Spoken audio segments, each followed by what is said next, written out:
Hello, I am the Ronin Pawn, and welcome to a twitch.tv/Ronin Pawn live stream on twitch.tv/Ronin Pawn. We're going to be building some spaceships out of happy little trees today, taking them to lovely green mossy meadows where we'll be dancing with pixies in the underglow of the afternow, whenever that is. And then we'll all drink the Kool-Aid and jump off the cliff together into eternity. Welcome to a twitch.Ronin Pawn TV/stream live that we do every Sunday, Monday, Tuesday, Wednesday, Thursday, Friday, Saturday. It feels like that. Need a break. God, I wish there were a holiday coming up. Damn. Anyway, welcome back to a live stream. It's a Kerbal stream. We're going to be playing Kerbal stream because, see, it's back behind me there. Do I look any better? Huh? I mean, not me, but does everything around me look any better? Huh? I did some tinkering. Does this deck of the Enterprise look any nicer back here? Huh? Look, I finally vacuumed the deck of the Enterprise, right? It's been months since Riker, threw up in that corner back there. Right there, in fact, Just too much of that Tyrellian ale. But yeah, I finally cleaned up the Enterprise. I think it looks nicer now. I mean, hard to tell the difference if you didn't spend 2 hours in GIMP.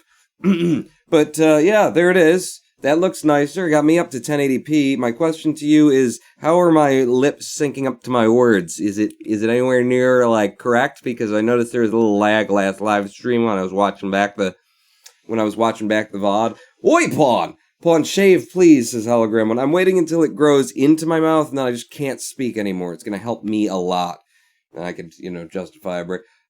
Also, good morning, says Hologram One. I know it's a secret to everybody. Phoenix Within, a new Slord, Heroes 451. It's a secret to every pony. Phoenix Within, a new... Love the beard, Pawn. I'm always at work when you stream nowadays, says Phoenix Within. The beard helps me pick it up. The broadcast, the wavelengths that I get off of this thing, just... They're listening to me in the Gamma Quadrant. Did you clean that vomit up? Deanna, clean up the vomit. You are otherwise basically a useless character. Except for you're wearing skin tight. You're not even that hot, I'll be honest with. I mean, she just wasn't my type, black hair and kind of an Italian. It wasn't my thing. Hello, everybody. The deck looks the same, says Hologram One. Well, your eyes are screwed up then. There was pretty bad lag yesterday, says Mazord Exilbirth. Really? I saw on the VOD, I saw at least that my lips were out of sync for some reason, and that's why I'm asking, and no one is answering me whether or not it's good today. I prepared a lot of very special things for you. My internet was down for a few hours overnight. So after I got done, fighting through Comcast's service, well, they have the worst automated teller ever. The automated phone assistant. Press 1 to do. This woman is a cunt. And I do not, that is on this side of the water, okay, in this country, that word is not one that you use flippantly, and I don't use it flippantly. I cannot avoid using that word to describe what she is, because she is the dictionary definition of that. Cunt, okay? That's what she is. I'm not even...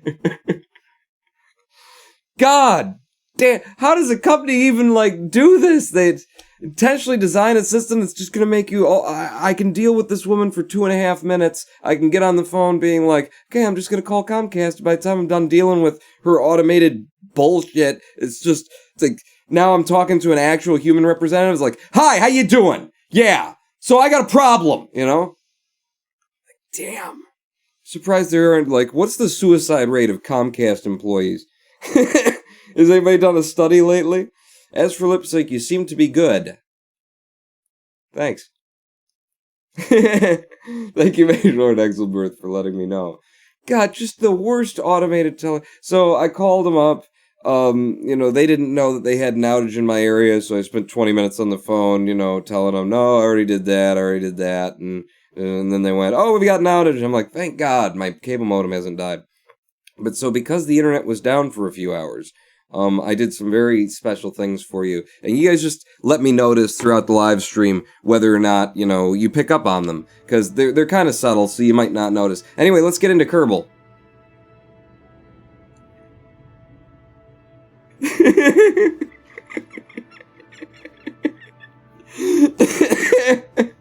It's so cheesy.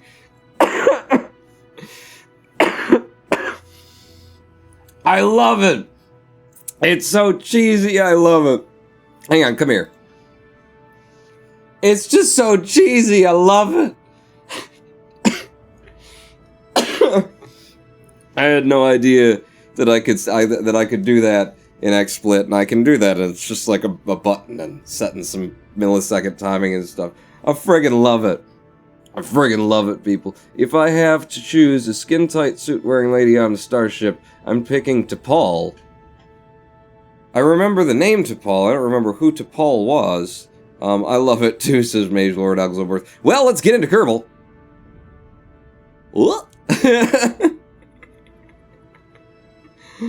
It's so good. It's so good. Just wait till the first time we check our Delta Me map, which maybe we'll do today in Kerbal if we actually play the game at all. Comcast's automated assistant is a cunt. I'm just gonna keep saying that because, I don't get to say that word often, and finally I found an excuse. New Pawnington David, we're getting back into our career mode save. Vulcan. Oh, Vulcan from the Enterprise. Yeah, from, T'Pol. Yeah, I mean, she wore that skin-tight suit it was basically the same one in a different color from Deanna Troi. She wore that skin-tight suit a lot, yeah. Yeah, the thing is, though, T'Pol, I'm pretty sure, has an eating disorder, You're not supposed to be that skinny. I don't care Vulcan or not, and especially that top-heavy, If you're gonna have all that, and then, like, nothing in the middle to support it, that's, like, you're gonna have back issues in the long run, so, It's a good thing she's got very good posture as a Vulcan, because it's gonna help her in the long run with them tig old bitties and that tiny little waist, big thing in my face. I get sprung, son. The C word, regularly used in Old English, now reserved for special people. And that's why I can use it now and not feel bad, because she's not even a people. She's an automated assistant. Man, the woman who did that, who recorded the voice for Comcast's automated teller, just, I wonder if she puts that on her resume. I'm the stone cold, heartless, gonna hang up on you because it's cheaper for us to do so, bitch, that you call every time that you get on the phone whenever you call Comcast. Excuse me. Hello? What? Did I get the job? Hello? God, it's just the worst system ever.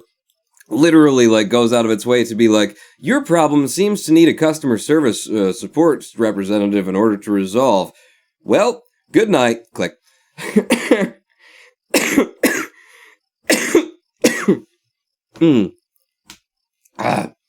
I'm getting over it, but I'm feeling a lot better these days. T'Pol had character. Most of the skin-tight wearing ladies in Star Trek are just boring. I liked 7 of 9, and what I loved about 7 of 9 was that she was exactly the opposite of a sexualized character. I mean, obviously she was a sexualized character because they dressed her like they did, you know? But her character as written was as, like, dry and non-sexual as possible. And I know they did some shipping episodes with her eventually, but, like, her core character, I loved that. That it was just like, here is this, image of sexuality in modern America, this image of sexuality here, and she's just like, I could give two shits about you. Just no sexual energy to that character at all. I liked that. Yeah, Deanna Troi was just like, you know, the girl on the bridge. There wasn't a lot of justification for her. You know, she definitely needed more character arc and more. Beverly Crusher was a better female character on The Next Generation than Deanna was. They just didn't write her much of a reason to be there, and didn't take advantage of her as they could have. Vulcans have nipples of steel if we're judging by the decon chambers. What? Oh God, the 14th Doctor. I'll try and keep, you know, my stuff out of that, what you're saying. Anyway, welcome back to Kerbal. I like sitting here talking about this stuff because I have no idea what to do in Kerbal at this point. We've unlocked nuclear engines. I've never had them before. I've never played with them before. I really want to, you know, tinker with them and find out how much you can get out of them. But I would much rather just pop in and out of the ground. I just think that this is infinitely amusing. I have become a whack-a-mole. I thought I just watched the VOD of yesterday. Rest in peace, me, says the Thakra. You wanted it, you got it. A trip on the Kerbal Cannon. No refunds. One way only. So let's get into the VAB and let's just look at nuclear engines. Let's buy into them and have a look at them, because I never did build with them. So nerves, atomic rocket motor. This is supposedly runs exclusively on liquid fuel, I'm told. So here's a junior fuel fuselage, and here's where is it? Here's a nerve atomic motor. 2,178 meters per second of delta V with a TWR of 1.48 non-atmospherically. So very low TWR. It takes a long time to do a burn with a nuclear engine. A nuclear engine. But the ISP and the amount of delta V that you get out of them, absolutely incredible. And since you only have to drag up liquid fuel and not oxidizer, holy pooples. How the hell, what's the premise behind this? Is this a real concept here, the nuclear engine? You know, throw some isotopes in there, bring some jet fuel with you, and it's a monoprop engine, right? I mean, that's what we're talking about. Well, the other prop is probably, you know, radioactive rod in there or something. How does that work? Is that just the ignition source? Is that, you don't need the oxidizer because it's just so hot? Or, I'm curious, what the hell's the concept behind a nuclear engine that we can just burn rocket fuel in space, or burn some kind of fuel in open space without... It's based on a real thing, says the Thakra. Okay. I'm sure... I don't know. Would this irradiate, like, people who were standing around it? Is that a thing? Like, do I have to worry about if I had, one of those realism overhauls for Kerbal? Would I have to worry about if I left my Kerbals in its vicinity for too long? They'd start growing, you know, a third... I was gonna say nipple, but honestly I don't know how many Kerbals have to start with. I was Googling it this morning, says the Thakra. Really? I'm curious. What the hell's, you know, nuclear engine? We threw some depleted uranium in the bottom of an engine, and then we pushed some fuel through it, and... Ronan Pawn asking the real questions, says the Thakra, and then making mouth noises like...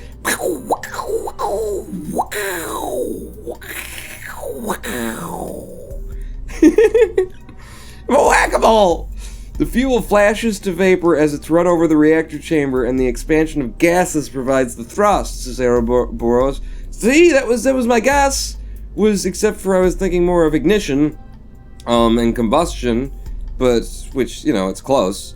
It's close. You're not so much igniting it as you are just... So basically, you could put anything in there. That means that as long as you've got humans aboard and you've got, like, water and air for the humans, you always have fuel. Because this could be the toilet, and then they just, you know...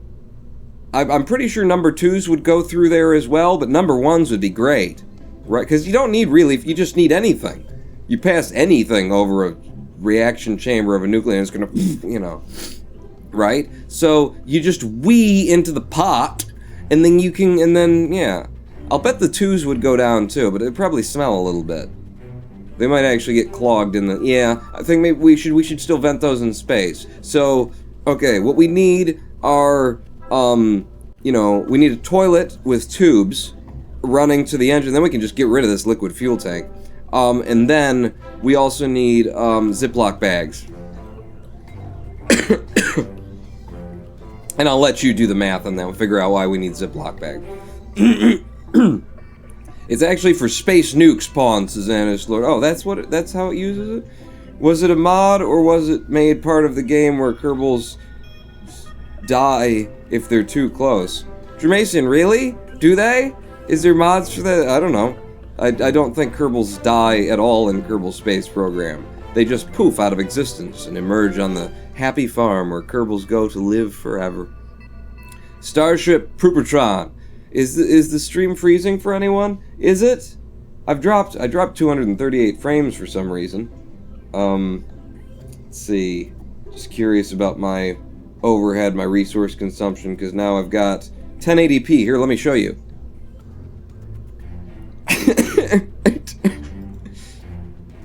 Do do do do do do do do do do do do do do. How much does this thing weigh, by the way? Because I didn't look at it. 3-ton motor. Pretty heavy freaking engine. Heavier than the Poodle, okay? Which is fair enough. Heavier than the Skipper, though. I mean, it does have apparently a miniature nuclear reaction chamber inside, so that'll definitely increase the weight. It's probably all the boron and what's in the plutonium, the 1.21 gigawatt, and apparently there's a prop engine that costs as much, that is as heavy, 4-ton prop engine. Okay, this is a big old prop engine. The hell's your deal? This is from Airplane Plus. Max thrust of 150 kilonewtons, and then it's capable of 11,000 ISP in vacuum. Oh, those propellers, they will move you through vacuum, let me tell you. So the first hour is mainly going to consist of Pawn popping up and down, it seems. Yeah, gotta be honest, I'm not a fan of the popping scene change. Aren't you? Hang on, let's try this one.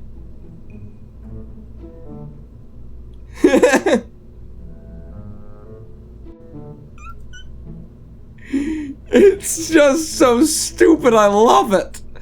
Oh my god, a rat, kill it, Susanna's Lord. I have no plans for today, I have no interest. I would rather just sit here and make jokes about nuclear engines and pooping into space in Ziploc bags than I would play Kerbal today. I love it, it's perfect, Sasami Downs. And Ereboro's just subscribed. Whack-a-pawn and Space Nukes. This is sub-money well spent. Thank you. Thank you. Ronan Pawns in chat. Please. I think well-deserving. Do a transporter effect instead, says Hologram. Ooh. I wonder if I could. Oh, we need to build a craft out of this, apparently. What if you take a shot of booze every time he does a scene change? Then you'll end up liking it. I wonder if I should get drunk for this. We're building a nuclear craft.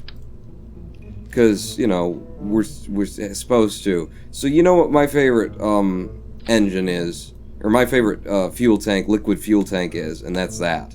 I love that little bugger. There's so many different things you can do with it. Are we taking to Kerbal somewhere with this? No, we're testing nuclear. So the first test of nuclear is going to be probe-oriented. It's why would you take that at any point in the game ever, the Stay Put Nick? Only for aesthetics, and that's why I'm taking it now. So we got that. If it's going to be a probe vehicle, then let's have some extra batteries, okay?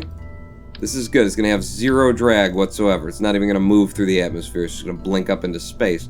So you got that and the other, and the doodle-doo. And then I bought into the kind of the retractable panels, along with fuel cells and giant friggin' batteries into one car. I'm just buying all this.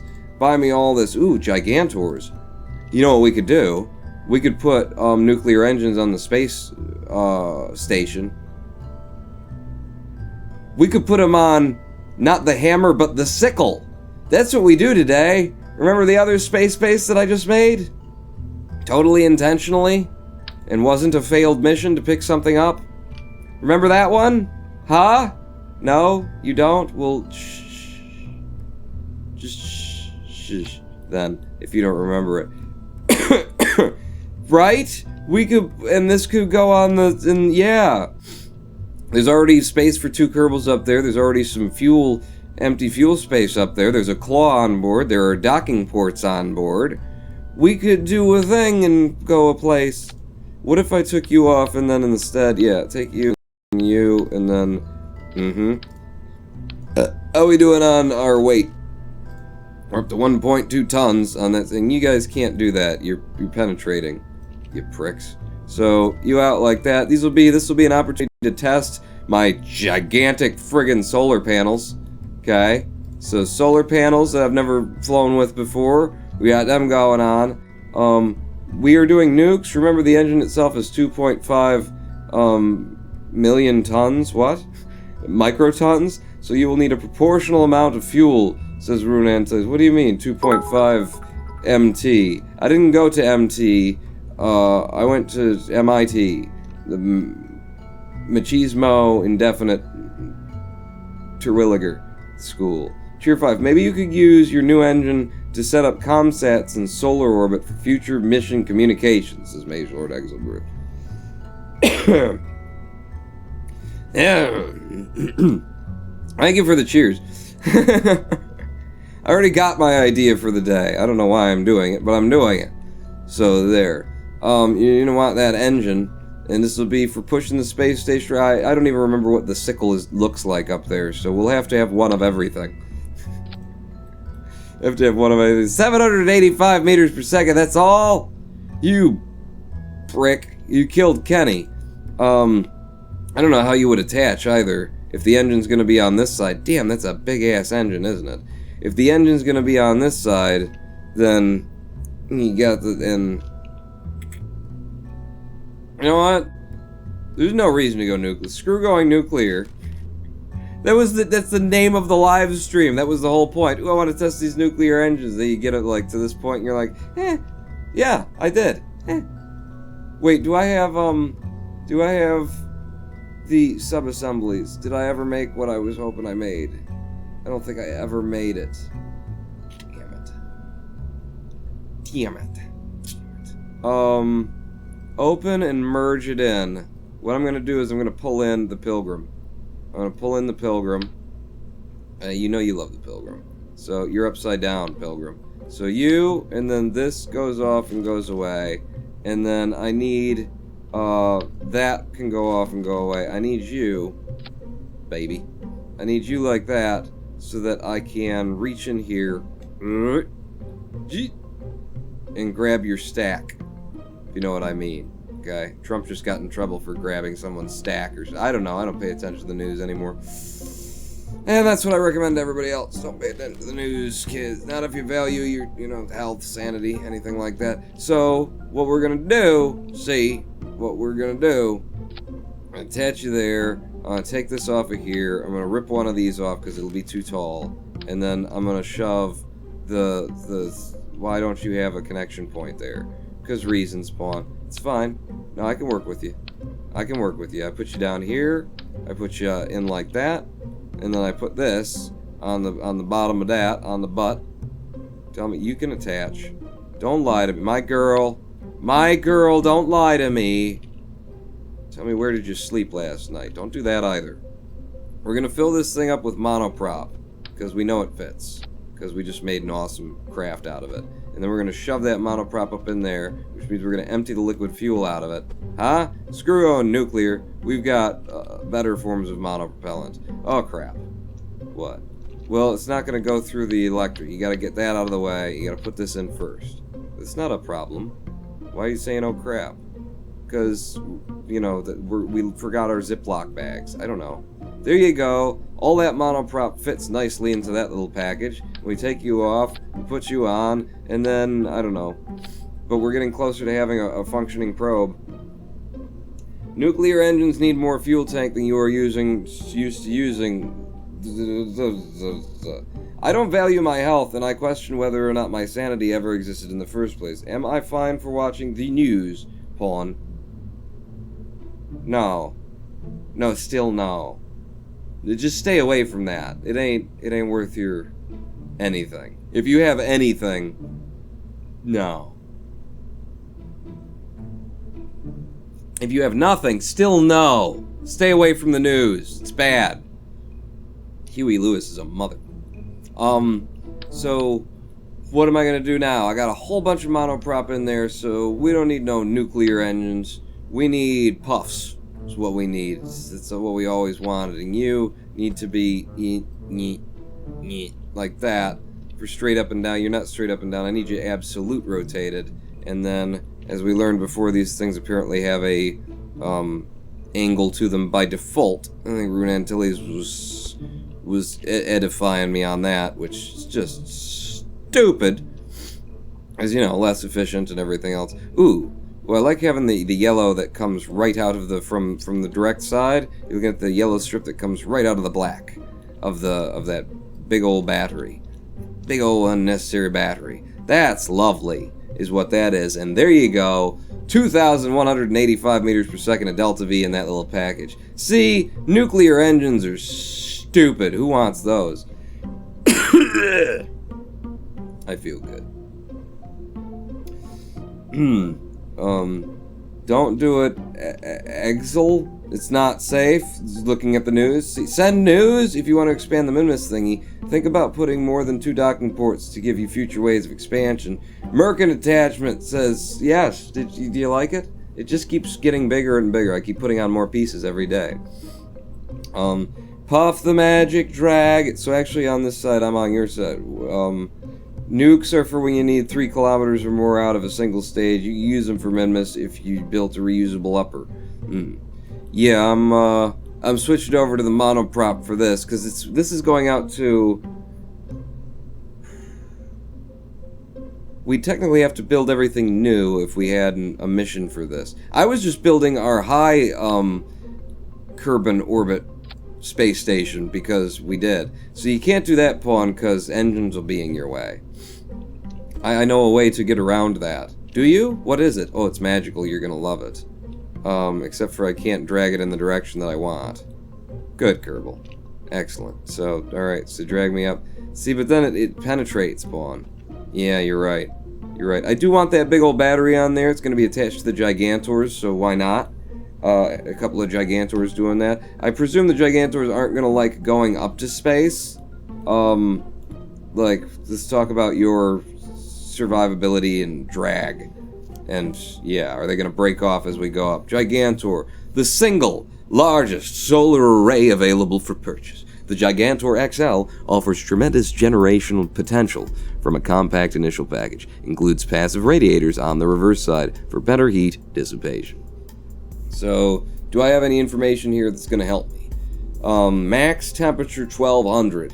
So yeah, it might get up there without exploding. I just wonder about the drag that they're gonna have on them if I just left them on the side without any fairings.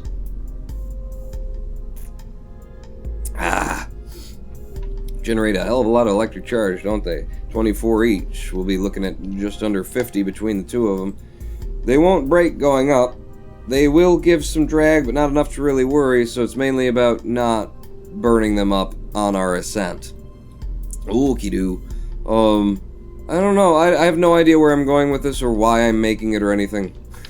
I know why I'm making it, I just don't know why I'm doing the thing that I'm doing while I'm doing the thing that I'm doing, you know? You get me? Do you feel me? I need something more down here. Maybe just more monoprop on. it's gonna be a monoproppy prop. I need, like, yeah. Because I need something to extend this so that when it attaches, you know, below the engines. Yes, you do, Ronan Pawn.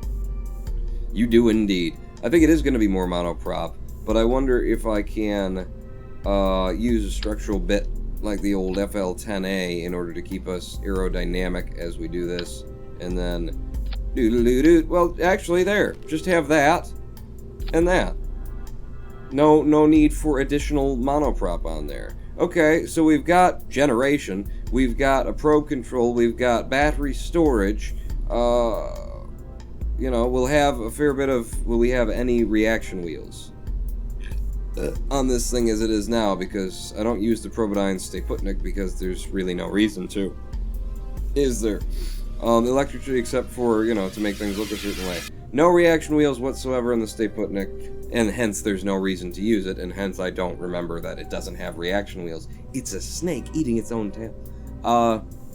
So I'm going to need some reaction wheels on this thing. Is the advanced inline stabilizer is 0.1 ton, you're half the weight for half the cost.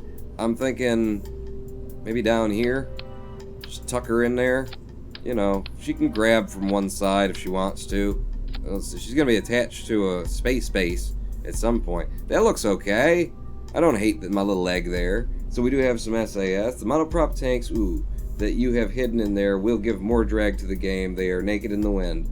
Well, tell that to my, to the one that we flew last time that showed almost no drag whatsoever going up. I mean, we'll see how this works out. Maybe because on the last one it was a 1.5 meter thing to down to there. Then that helps the 3 that were tacked in there, the 3 on the sides. We'll find out. We'll find out. This game is not very, you know, thoughtful about how to do its drag. It's just convenient on the coding side.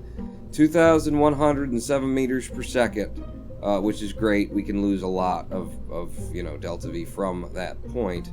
What else do I need on a little probe? Lights? Lights! It's a space station, Pawn. Make it look pretty. Right. Illuminators? Mm-hmm. And where do you want... Actually, right under here would be a good place to put them. It won't light, you know, us up, but they'll be angled in the right direction toward the space base. 2 of them. Put them in such a way that makes the slightest bit of sense. You know, more than just hanging in the breeze. Okay, in fact, have them lower, and then it actually looks like we're, you know, not leaving them exposed to stupid amounts of drag. Turn them on and pick your color, Pawn. I like to take a little bit green and red off. You do something like that, and that gives you more of like a blue lit, you know, it's white light, but it's blue-white light, which is nicer, it's prettier, especially in space. You don't want to be staring at orange lights on the inside of your spacecraft, because then it's very likely that your spacecraft runs off of, you know, Thomas Edison light bulbs. And if you're going to space in an era where you're still using the vacuum tube for lighting, that's just not going to go well. Well, that's exactly what we did. Oh. Well, don't listen to me or nothing. Why are you using the Spoop probes, says Baconistic? Why are you using the battery in the atmosphere? Wait, why are you... Wait, and then Baconistic... Wait, God, you're complaining. I'm using it because it looks cool. And that's really the only reason whatsoever to ever touch that probe. But look, it's spherical, it's circular. Show me another probe that's nice and rounded on the edges. Doesn't exist! So I'm using that probe, and we're going up there. 2,085 delta V. I think that's everything that this stage would need. I like it. I like it. It's off of this. We're gonna need more, like Rune Antilles was saying earlier, attachment points would be a good idea. More attachment points. I wonder... See, I've put them on, I've created this thing stupidly. Sillily, anyway. Ooh, big ones. Big ones! No. It's gotta be the 2 smalls. and we'll put them on the sides here, and when things attach, they're going to attach in a little bit off at angle, apparently. Actually, this part, the snapping doesn't work on it correctly, you know, it doesn't align on the angle, because it's a nice curved part. I love that part. Very nicely modeled, but you always have to do your rotations manually if you want it to look good, you want it to look right. See, now that's right. I'm getting just the same amount of light passing through on that side as on this side, or very close. It's 1 pixel off. I can deal with 1 pixel off. Can't deal with how wrong it was before. So we got more attachment points off the end of that thing, I guess. That can take itself out to the sickle, if we want, and then shoot, maybe we'll deorbit it when we get out there. We'll decide it's not going to be a space base, because last time we were going to deorbit it and then it failed and we turned it into a space base. So you never know with me. It has no SAS. This is veganistic. I put that on there, but you're right, I have no control. I have no SAS ability to... I have no ability to turn SAS on, I just have reaction wheels now, don't I? Germasian cheering 100. Oops. I gotta get back down there so I can read it. It almost looks like a fat little person. Yeah, I see that. You want me to give him big arms? Maybe those are his hands, and then we need his legs still. But you're right, it doesn't have any SAS. But I am using that probe. Come hell or high water. So what can I give it to put SAS on it? You could put the fly, but we'll just tack this here. Here. Boom. Got it. Now we're set. Yeah, that's like, why even have this part in the game? For aesthetics fun, for exactly the reason you're using it right now, and no other reason whatsoever. I mean, I guess I'll just put a smart probe on it. Screw it, I'll put a phone on here as the actual core, because that one's for beauty, and this one's for duty. Also, the Ziploc bags are for duty as well. One of you on there. Wait, you have to be facing the right way, don't you, or else it's gonna screw up my Xavier Downs. Wait, who cheered?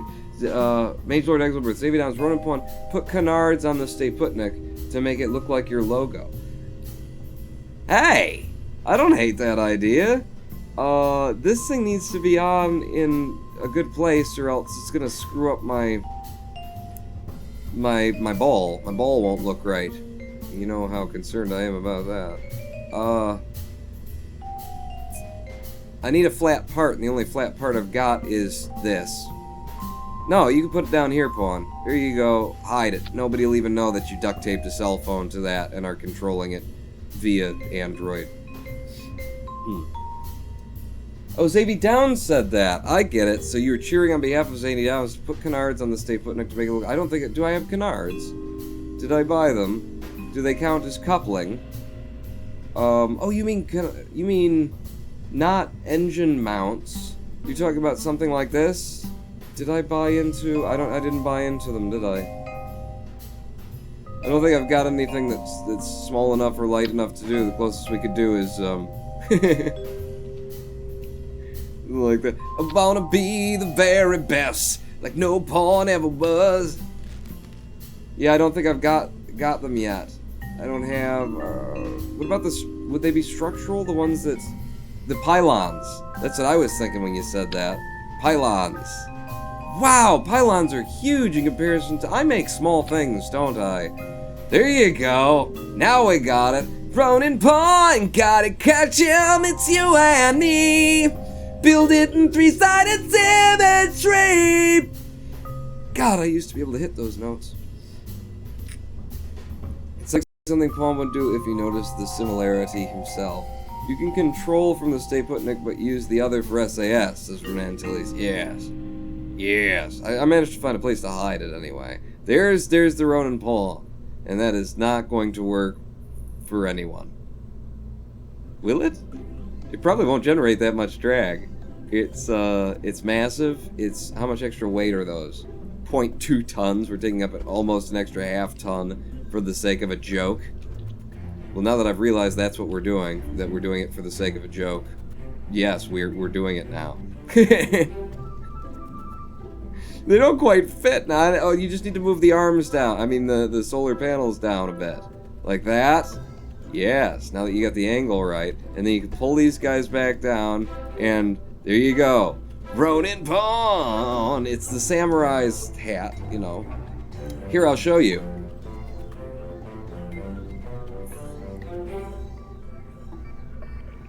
I'm a whack-a-mole!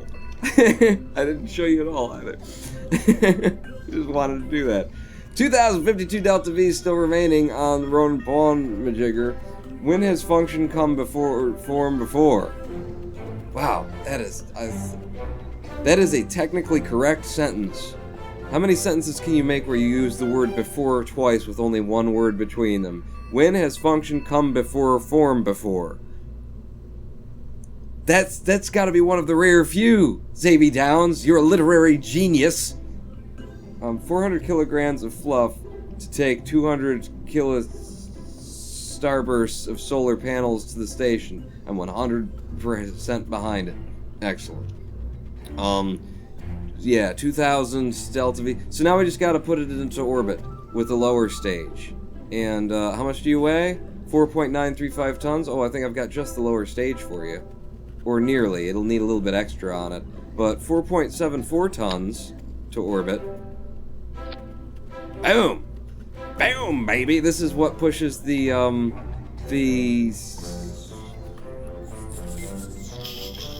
thing I like so much. The Pilgrim. This is what pushes the Pilgrim to space right here. And we can do without, if I do it right, I presume we could figure, ooh, yeah. Yeah, look at them lights. You guys probably want to angle. Can I get the angle without it looking? I think you angled that the way you angled that because it was about as much as you could get away with. Yeah, I'll leave them like that. You know how lights behave in Kerbal. They cast through objects and stuff like that. It'll be fine. I can get rid of some of this, I believe, like the fairing. I think this will fly without a fairing on it. So if we got rid of the fairing and then we just attached it differently, we can save some weight. So back over here, and then what have I got in structural that'll get me from that size to the other? Well, you'd have to do like this. You'd have to combine the two of those, which is going to end up being as much weight as a fairing. In fact, more. 0.05 and 0.1 ton. So 1.5, 0.15 in comparison to a fairing is 0.075. Why the hell is that structural bit so damn... It better be, like, survive everything. It's only got an impact tolerance of 6 meters per second. And it's 0.1 of a ton? Eat my butt. That is a bad part. That is a really bad part. It contains nothing. It's useless. You're kind of a bad part too, FLA-10 adapter. 0.05. So it's better to just use a fairing. I don't want to... I don't know. There you go. 3,423. No, it's not. I think I've got more Delta V than when I had the fairing on. But that is a ridiculous weight for a big empty thing. Oh, hi, chat. This is Monster Hunter Banjo. Hello, Monster Hunter Banjo. So there you go. Looks just, it's perfect. 3,423 Delta V to orbit. That'll get us there. That'll get us there. What craft number are we on? And now I don't have to scroll through a ridiculously long list, just a slightly ridiculously long list. We're on 037. 037. This is the onset of socialism, Mark 1, because this is the sickle.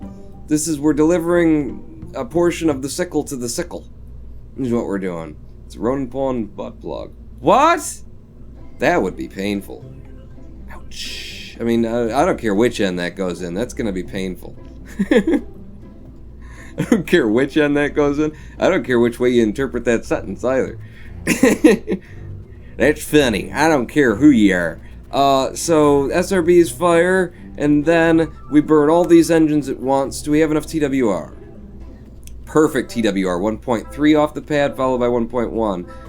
Now, who was it? Jay Singh Stackin just sent me a Discord saying, you want more TWR off of the SRBs. What do you think, Rune Antilles? Because I'm keeping it low. You know, there are more concerns than just it being perfect, or it being as efficient as humanly possible.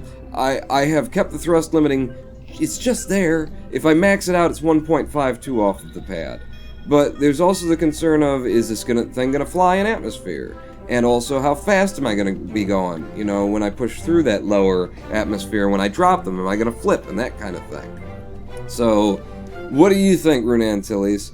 This will flop like crazy on launch, spaghetti time, big time. So then, stay with the 1.3? What do you think about this whole, you know, I should be going up? What do you say the ideal lift from SRBs is off of the pad? What? And it's not just a question for Rune Antilles, it's just, you know, I'm just curious. By the way, just so you know, Rune Antilles completely friggin' wrong about, like, 4 episodes ago. I forgot to bring it up all this time, and you thought I was just gonna let it go, didn't you? Completely friggin' wrong about how fuel consumption works in Kerbal Space Program, along with everyone in chat who disagreed with me. It is by percentage remaining in the fuel tank. If you have a smaller tank and a larger tank, and they're both connected to the same thing, and they're in the same fuel priority stage, then it doesn't matter. They're both going to burn at the same rate until they're both out at exactly the same time, exactly like I described it. Is what is the video that was sent to me by Parallel, I believe. Got into KSP and said, I'm going to actually check that. All these people are saying one thing, Pawn saying the other. He checked it. I was right. So Mage Lord Exil, Rune Antilles, what do you think? 1.5 is nice. For a second stage, anything over 1 will do, but it depends on drag. 1.3 is safer with high drag on an unstable craft. Well then, I might go back to the other ones and test them with 1.5. We might do that today. I'm going to do this, though. For now, I'm going to send this up with 1.3. You're saying this is going to be Spaghetti Flop, Spaghetti Monster, once it hits the sky. Spaghetti Monster's in the sky. Are you in the Church of the Non-Genius? Is that what it's called? Non-Genius? The Church of the Non-Genius? Yes, I was. Let it be known. I was very wrong. And Pawn was very happy about that. I am very happy about that now. Yes, I wasn't. Hey, I went like several live streams between them and didn't even think of it. And then it suddenly occurred to me, oh yeah, I occasionally am right about a thing or two. 37 onset of socialism, Mark 1. You're saved. Check the staging. I'm not even actually looking at the staging. It's gotta be right. SRBs, followed by we burn all those engines at the bottom as we drop the SRBs. Then we get up to space, and we drop that engine, the swivel, off along with that fuel tank entirely, and we're just down to burning on the Twitch fuel engine, so we're not dragging the weight of an engine that we don't need for our final circularization. And then you should not have. See, this is why you check the staging. Disable staging on that, because you're part of the ship. You're part of the design forevermore. And then you get up there and you disconnect that. Cool. You enabled staging on your... No, it's because I stole it from the other craft. That's right. I was going to say, I want that staging enabled. And then you switch over to these. And you go wherever you're going with that. There is one last thing that needs done on this. And that is a couple of Separatrons on this upper stage. Just to make sure that it makes its way back into the atmosphere when we let go of it. Because we're very close to... And now we don't have enough when I put... enough delta V when I put it on there. If I just thrust limited it to 50 so it's a slower, more controlled burn, put us down to 2.4 on the solid fuel, we've got 3,408 meters per second delta V to orbit. It's going to be really stupidly close. That we're probably not going to need the SRBs at all then, because we're going to be dropping that in atmosphere. Especially with the additional weird drag that we're planning on, right? I'm gonna test this. We'll see about you and your drag. I was right once, so it could happen again. It could happen to you. It's these engines and that, and then you guys need to burn off when we detach that. Yeah. Yep, all those things happen at once. Let's try it. Let's take it out to the pad and send it somewhere. I personally shoot for 1.5 at launch because aero forces at TWR2 are too much for my taste, but I pay for that in Delta V budget to orbit. I see. Oh, good, it's nighttime. We can test the lights. They're underpowerful and they suck. Good. Good. That's warp me to not night. You know how I enjoy not night. And electric charge? We got lots. Lots of electric charge. Lots of battery is the thing. Whoa, okay. Did you say about it being a spaghetti monster on the pad? Mm-hmm. We're, SAS. Just saddle. Now that was physics glitch. It sort of popped into the ground and then I unpopped it, and that'll happen to the best of us. SAS on, SAS off. We'll let her settle. Okay. I think this is going to be fine. I think it's going to fly perfectly. Perfect is what's going to happen. Fawn, why are you so hard on yourself? You're right all the time sometimes, to save you downs. The worst thing with your rocket is structural issues. If you keep it pointing skywards, it will go to space. Yeah, I'm not a big fan of whatchamacallits. Those, struts. I don't think you need them, ever. You just gotta fly it right. SAS on throttle to full. Houston, can I get a countdown? Yeah, Pawn. You can get a countdown precisely the moment I get a proper tower. Did that work, Houston? Could everyone hear you? I think they heard me, Pawn. I think you are pretending not to hear me so you don't have to buy me a proper tower. I think the audio's working. I'm just not sure. Damn it, Pawn! Is he breaking up for anyone else? I can just barely kind of, it's kind of listening through crumpling tinfoil. I hate you. In 3, 2, 1, fire. And we're up and away. Off the pad with 1.3 TWR atmospherically to start with. I mean, what? I can't hear Houston. I may have, spun a little bit on the pad. We need to turn over, turn down. Okay. There is not a lot of control authority on this craft. We don't have the kind of reaction wheels we had before. Thank God we're not pushing too hard through the atmosphere with this thing, because, ooh, baby, I love the way every day. I want to be with you night and day. That can't be the words, because that doesn't sound right. Does it? Solid fuel. Oh, watch it, Pawn. Stay with your prograde. Stay with your prograde. Holy crap. You want to be in the middle of that bubble the whole way, because this one feels flippy. Feels flippy. Now we got lots of control authority, because swivels and the other thing. There's a fair bit of shaky wobbly do. Oh, wow. A fair bit of it. Quite a... Okay, can you just maybe... No, no, okay. The wobble, it just wobbled itself right over to a flip. Yeah, so, you know what this actually looks like is a lobster claw, is what we've got. Yeah.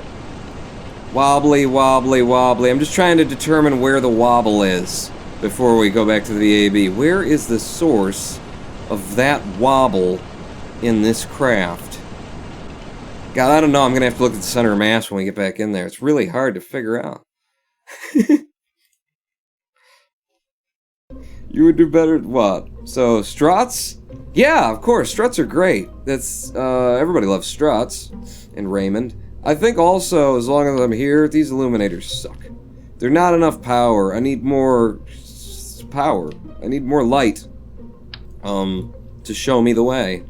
Ooh, baby, every day. What the hell are the words to that? It can't possibly be what I'm saying. Ooh, baby, is it, ooh, baby, I love your way? Because that would make a little sense. Ooh, baby, I love your way every day. I want to be with you night and day. No. How about, ooh, baby, I love your way every way? So you've rhymed way with way there.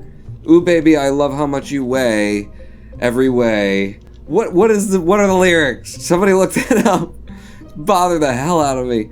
That just doesn't make any sense. Ooh, baby, I love your way every day. I want to be with you night and day. Hey, yay. It's just like you've either just rhymed way with way or day with day. That's what I say. Eat some hay, I think I may. Listen to what I say, or you'll pay. Now those are some bright lights. A little too bright lights, probably. I don't know, you're lighting up a thing that's, maybe if I turned all of them down a bit. You know, still going for like a whitish thing here. Because, you know, I'm racist. But a blue lit white is what I'm looking for. Something like that. But that's a little bit more what we're looking for. You should have just put the other ones back on then. Alright. I'll give it all the power give her all the power she's got! Just break it apart, Scotty, or whatever. 0.7, 0.8, and 1. There's my new lights. And what did I actually come out here to do? Oh, yeah, struts. Who sang that song, Pawn? I don't know. Just, you know, look up, ooh, baby, I love. It's like, how am I ever gonna find that song if what I'm searching for is, ooh, baby, I love? That is literally every song written by every person that put this, and then it was, and the pop singer took it, but it wasn't written by them. If I got the right song, wish I could buy one out of season, but don't hesitate. Really? Don't hesitate, 'cause your love won't wait. Ooh, baby, I love your way every day. I wanna tell you I love your way. I wanna be with you night and day. Ooh, baby, I love your way. I want to tell you I love your way. I want to be with you night and day. Okay, so he's just constantly rhyming, way with day, like 9 times in a row. Okay, now that's more of a pop song. All right, it follows convention. Thank you. That is the right song, Mage Lord Exilbirth. Ooh, baby, I love your way every day. Want to tell you I love your way every day. Want to be with you night and day, every way. Day and way. What was you? How are you doing? It's that, and then I want it snapped so that it looks right, and then I want it in. Oh, it doesn't need to be in, does it? It's gonna be in because I said it. Because I told you to do it that way. There you go. Now these are attached in such a way as there won't be any wobble anymore, because 2 struts like that fix all of the problems. No wobble. SRB's turning over was, you know, okay-ish, I guess. We're down to 3,384 Delta V at this point, which means we're definitely not going to need the Separatrons anymore. 3,399, we're going to have to push this to space on its own fuel, but it's fine by me, F it. You know, we're not trying to conserve it, are we? You should be, but I'm not. So, what do you think of that, Captain Obvious? I think put the Separatrons back on, and then just put a little bit more fuel on. That's what you did with all of these, Spawn. This is what I loved about the way that I built this, was it's very easy to add a little bit more fuel, and the fuel that you add is in a stage that you throw away, so you get that weight back. 3,435. When you make space, you toss it, so you're not dragging it. 3,435 Delta V now, checking the staging, because it looks broken. We fire the right things, we drop the right things, we drop that, we finish the burr, and then we drop that as we fire those, That is correct. The onset of socialism is ready. You know, had a little bit of trouble getting off the boards there.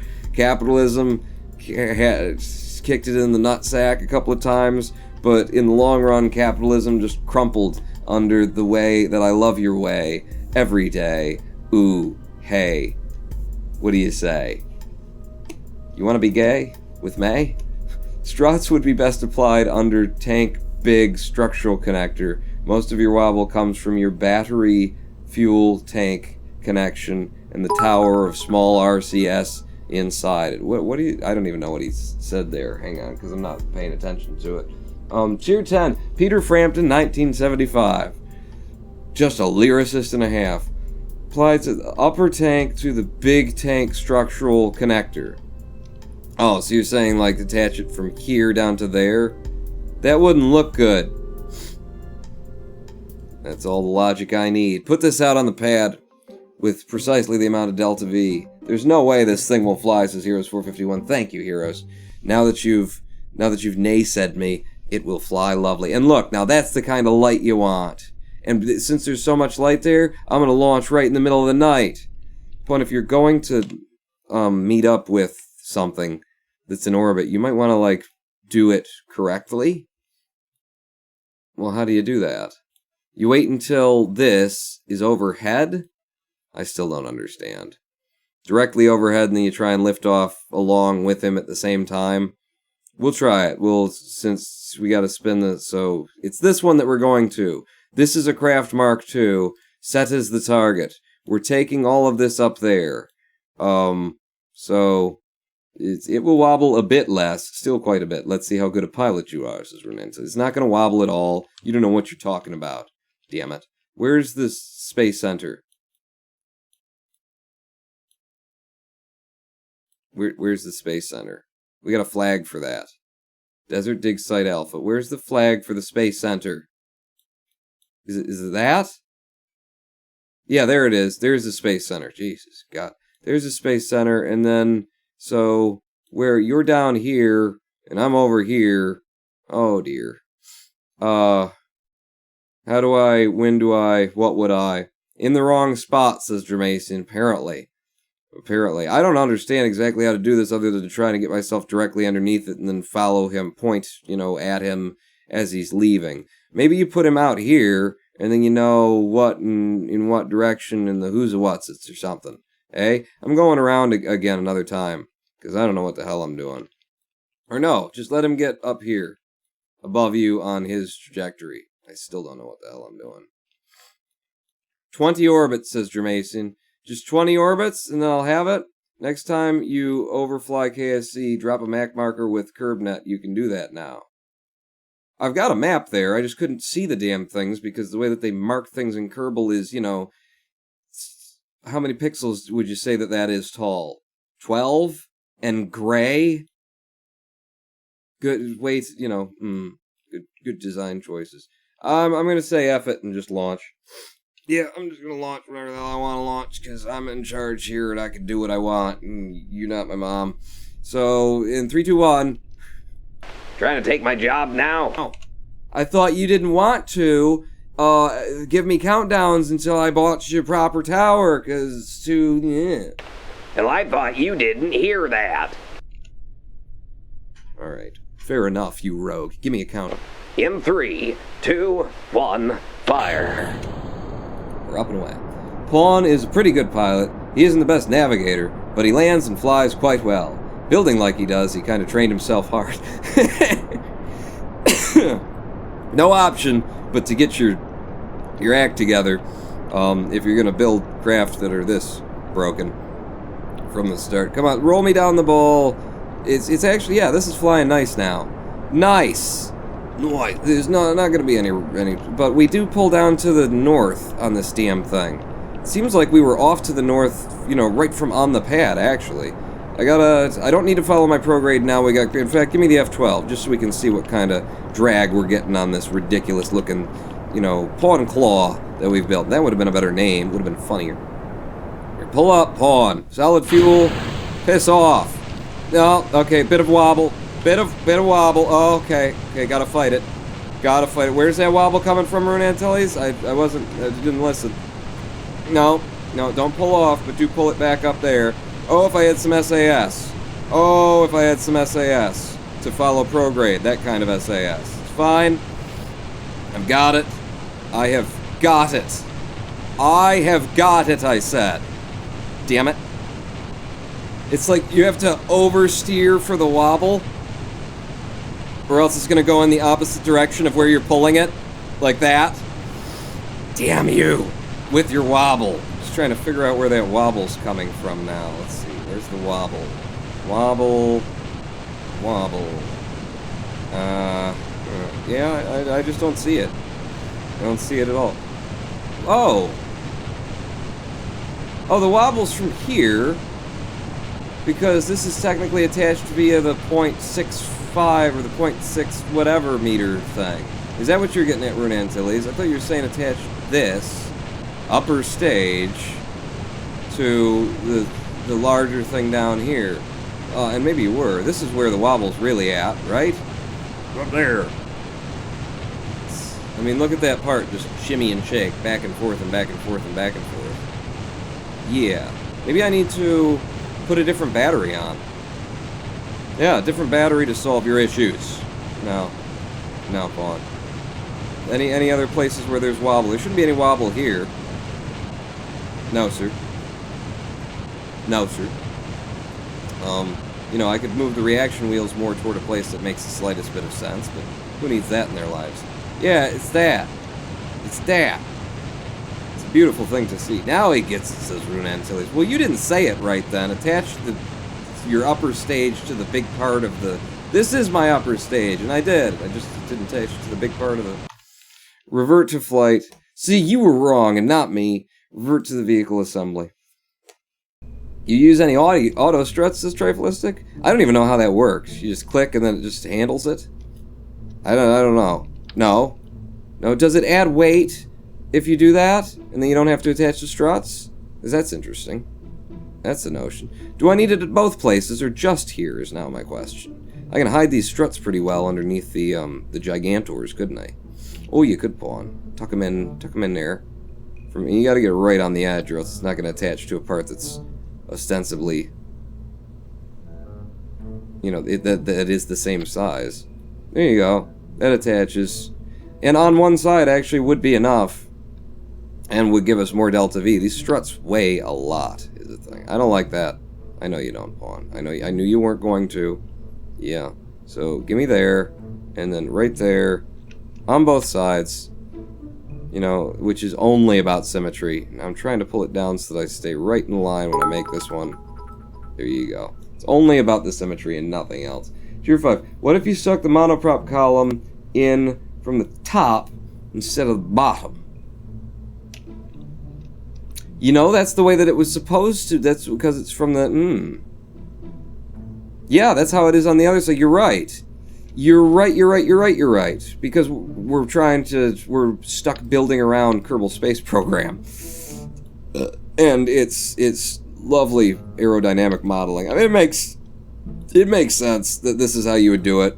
It's just, if you don't understand it, then you're not going to understand. You're going to be like, why aren't my ships working when this is clearly behind that, and that's clearly behind this. Is that the whole stack there? Yeah. Yeah, you're right. Put this on top, and then it will occlude... Damn it. Okay, flip it back upside down. It will occlude... It will... At least this stack will make a bit of sense. Right? But these three are still going to be into the wind, aren't they? Yeah, probably. I don't know. Might help anyway. Might help. We'll see. So put you on... in which direction do I want the weight? I want the weight pulling us down on the horizon. So 2 of them on that side and 1 on the other. And then you get in there. And it's completely invisible. And actually I don't like it that way. I would prefer it to be just ever so slightly visible through here, because that means that if I want it, I can just click there and grab it out of there. And then you like so. You still got the struts reconnected, except for I think they connected to the wrong part. So there's a thing. And I don't need those struts there anymore. Right, because now we got that attached to that, and then the occlusion, and yeah. It like answers all of the questions, I guess. Kind of. They just strut. Only you can... Oh, God. You can only choose the heaviest part, or the root, or the grandparent. But they don't add weight, so then that is cheating, is what you're saying, right? You could also surface attach the monoprop tanks. More drag, but screw it. Structurally, it will be much sturdier. This is a good idea. I like this. I'm not sure about those being occluded the right way. I don't think they're going to be occluded, really, is how that's going to work. That docking port joint is still a bit wobbly. Yeah, let's have one. Let's have one strut connector, because as I was saying before, this is about the symmetry and whatnot. But I can deal with it down here for some reason. And in fact, can I pull you down in the direction that I actually want you? If I'm adding weight to just one side, I'm not sure if struts, pull your center of mass around. Some of the things in here don't. Damn it! When I don't want it... I'm not sure if struts pull your center of mass around at all. Because, it's different. It's different per part. Give me, yep, like that, and then rotate to... And then, are you straight on? You are. Do you look good? You don't. I need you to come down a bit, and then in a bit. There you go. 1 strut. More than enough strut. In fact, you need to come down, because you're penetrating that, and I don't like it, which means you can come in. There you go. 1 strut connecting these 2 items to decrease the wobble. Less wobble from the top, because we flip things around, and we're, yeah. This is the way Kerbal works. And this is a beautiful ship. Multiple suppositories, end to end, ready to go to space. If I can get this thing to orbit before we take the first live stream break, I'll be blown away. Honestly, if it doesn't make it on this one, we're taking the live stream break, because I need a bit of a break here. I need to refresh my coffee. Only wobble I could see coming from now would be on the probe area, depending on how sturdy that connection is. It says Mage Lord Exelberth. Okay. Imagine what you just built, but without hiding the fuel tanks with the translation gizmo. Think it will be sturdy enough? I think it might, says Rune Antilles. Yeah. Yeah. I also wish that they had done, instead of setting it up... I mean, they could have merged the 2 concepts, but here's my idea for an alternate occlusion, a way of doing atmospheric occlusion in Kerbal, okay? This part has a bounding box defining the area that it occupies, the maximum area all the way around. That's what a bounding box is. If it's within the bounding box of the thing, then it's occluded.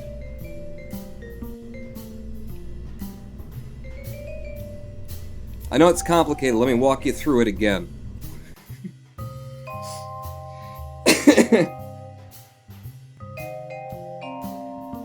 That would allow for some cheaty stuff, because I could build those, on a part that tapers like that, I could build them slightly on the outside, but, people would know that they're cheating, and it's like, it's up to you if you want to cheat, it's a sandbox.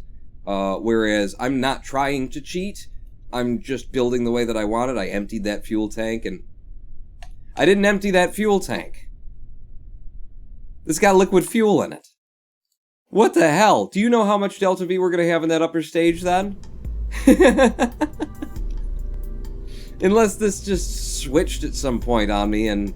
No, okay, it refilled itself at some point. Oh my god, look at all the friggin' that totally screws up our Delta V now. What? I didn't ever mean to have that. What is our... Damn it. We are taking a live stream break, aren't we? 4.5 tons instead of the 4.74 that this thing's built. Ah, Jesus. Bob. Oh, Bob. Oh, Bob. Give me these. You come down. You guys come off. I think I could probably replace this entire liquid fuel here with that. When the hell did the fuel get back in there? Probably with that. What do you got there? TWR of 1.5. That's gonna be way too much TWR, too. 2,393 Delta V. I didn't check it before. Just put it back together once so you can have a clue. And 2 of you, what do you got? 3,387. Not quite enough. So we do that. There you go. 3442 is what we've got to orbit now. You guys need to come up so that you look like you're attached to something. You guys need to go down so that you don't look like you're attached to that thing. And then there's the right Delta V. TWR 1.15 and 1.33. We lower the TWR through atmosphere back down to a 1.3. Sadly, the TWR on the swivel is just going to have to be a little bit high, and I'm going to burn it at full. I mean, it's not a sad thing. It's good. It's okay, anyway. And then back down toward the ground, if you don't mind. Now, how did all that fuel end up on the floor? So there's our TWR, there's our Delta V, that's what we want, 2,000 in when we hit space. Good lord, check your staging, that, and then those, and then that, and then all of those. Indeed. The socialism, Christ will call it the Mark II. I've done so many changes to it. I know you know I'm going to say it, there is a mod for that. For my occlusion concept, which is really hard to wrap your head around. Let me explain it again. there's a bounding box. If it's in the bounding box, it's occluded. Instead of limiting it to, well, if this is a 2.5 meter part, the one behind it is a 2.5 meter part, but then the next one is 1.5, and then it goes back up to a 2. Something happened with staging, says Rune Antilles. The real answer is it much easier to program it this way, says Rune Antilles. I cannot imagine that it is. I cannot imagine that it is. Bounding box. If inside them. Walk away. I would want something more complicated the way that they've done here. I would want them to integrate a 2.5 to 1.5 meter kind of... Maybe. I don't know. Maybe they started with the other system and this one worked better, but... I don't know, man. It seems like 90% of the situations, the problems that I've had with the atmospheric drag in this game are because they didn't implement the simpler solution of bounding box. Yes, no. You say there's something wrong with the staging. I do not see any problems with the staging currently. I'm putting it back out on the pad. We're going to leave this one in orbit, and then I'm going to get to take my break. Probably don't need the Twitch stage at all. Get rid of the decoupler and the engines, and you'll save money. Okay, will do. SAS on, throttle to full, 3,446 meters per second at delta V. You want me to take fuel off?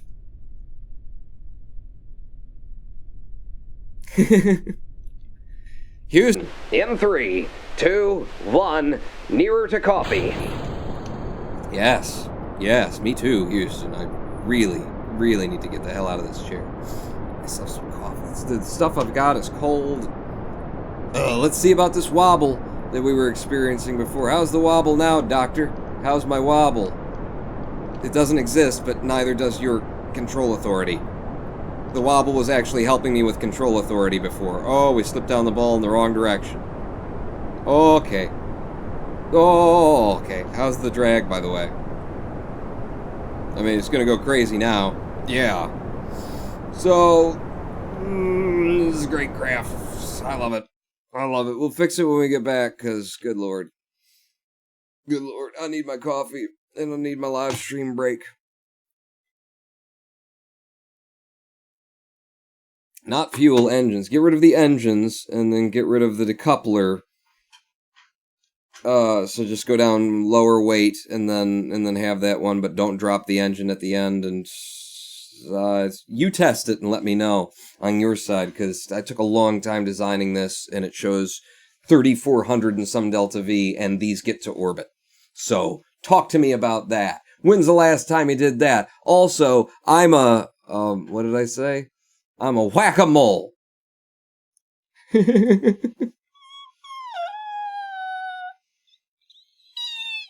I like it.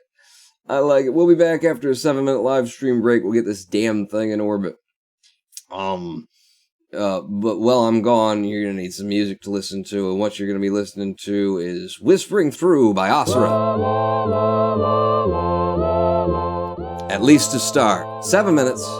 Pawn not out.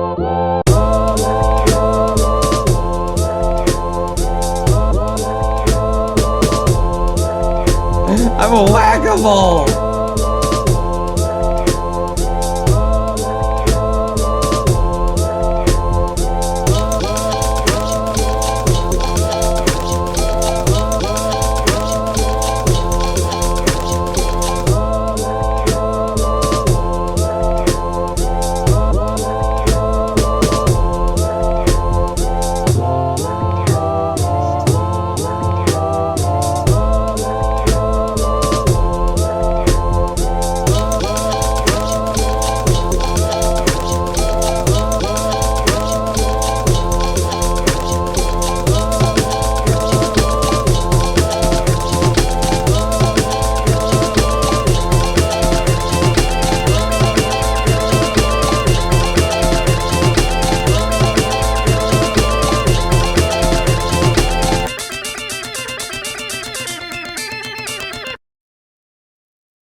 Hello, I am the Rodent Pawn, and welcome back. I'm early.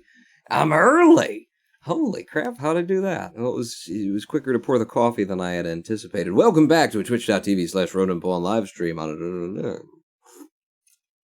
Oh, that's hot and nice.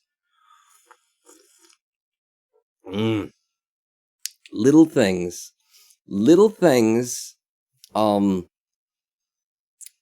Voyager? Yeah, it was on Voyager. Okay, I'm suddenly talking about Star Trek. On Voyager, one little line that added so much character because it was absolutely true. In a Voyager episode, they replicate some coffee, and she goes, He goes, "Oh, is it too hot? I can adjust the replicators so that it comes out at a drinkable temperature." She says, "No, coffee should always be a little too hot when it's served." She was right. A little too hot. Welcome back to the live stream. And my, irrational and uncaring and just insensitive complaints about Kerbal Space Program, as well as my whack-a-mole status now. The thing is, if I leave that in there, it's just going to become normal. We're going to forget about it. New people are going to come show up, and then it's going to do that, and they're going to think, oh, that's tacky. And they're not going to get that. Yeah, it is tacky. And that's why I love it. That's why we're doing it. Can I revert to... No, cancel. Just put me back in the game for a minute there. There we go. That's what we wanted to see. So, this craft has been expertly engineered, designed for... Look at how it can take a turn like that. Look at how it banks. That's what we were going for. And it creates its own lift as it flies. Huh? Did you see that? That's great. Look, we can keep going now. That's what we wanted to do. We needed to test it to make sure that... See? Highly maneuverable is the point of this craft. Highly maneuverable. It's what we always wanted. We're sending, apparently, a Ronin pawn to space. You know what? I've been doing this all wrong. This whole career as an internet entertainer playing Kerbal Space Program, especially when I'm playing Kerbal Space. I've been doing this all wrong. Back to the vehicle assembly. Okay, I know what I'm doing now. I need to focus and do the important things and not waste everyone's time. And the important things are obviously that we need a light Town. Where's it gonna be, Pawn? Well, it's probably gonna have to be embedded, and then who knows what the friggin' bounding boxes are gonna say about that. We need a light, okay, on both sides, both engines. Engines? You're attached to the engines? Apparently I am. And then nose me up like so. There you go.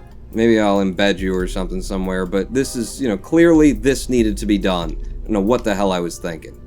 Ronin Pawn without a little bit of red on him? It's just foolish is what that is. How did you guys even let me do that? Are you just not paying attention? Runan tells it takes a long time for Kerbal to open. You were going to test my your concept of making this better. Your concept would probably work quite a bit. I'll design this for something else entirely. The fact that these are on the side means that they won't add that much drag. If they were on coming out flat, but the sides have a lower drag value on those, and that kind of stuff. So it should have less drag than it would if I put them on another way. These lights are, we need the brighter ones. I'm not going to waste your time anymore not doing the important things. We need the brighter lights, okay? This needs to be super duper ultra red. By the way, Pawn, those docking ports that you put on, how are they going to clear the engines? Will you just shut up? Why do you keep talking to me? Huh? Nobody asked you. You just need it. The engines need to be lower, Pawn. They need to be down here, and then that, and then they need to, and I'll snap them like that, and then off of the snapping mode because they need to come down and now they're not on that either. Damn it! It's a snap and then down, absolute snapped. You're not even on the thing, right? Oh, Jesus.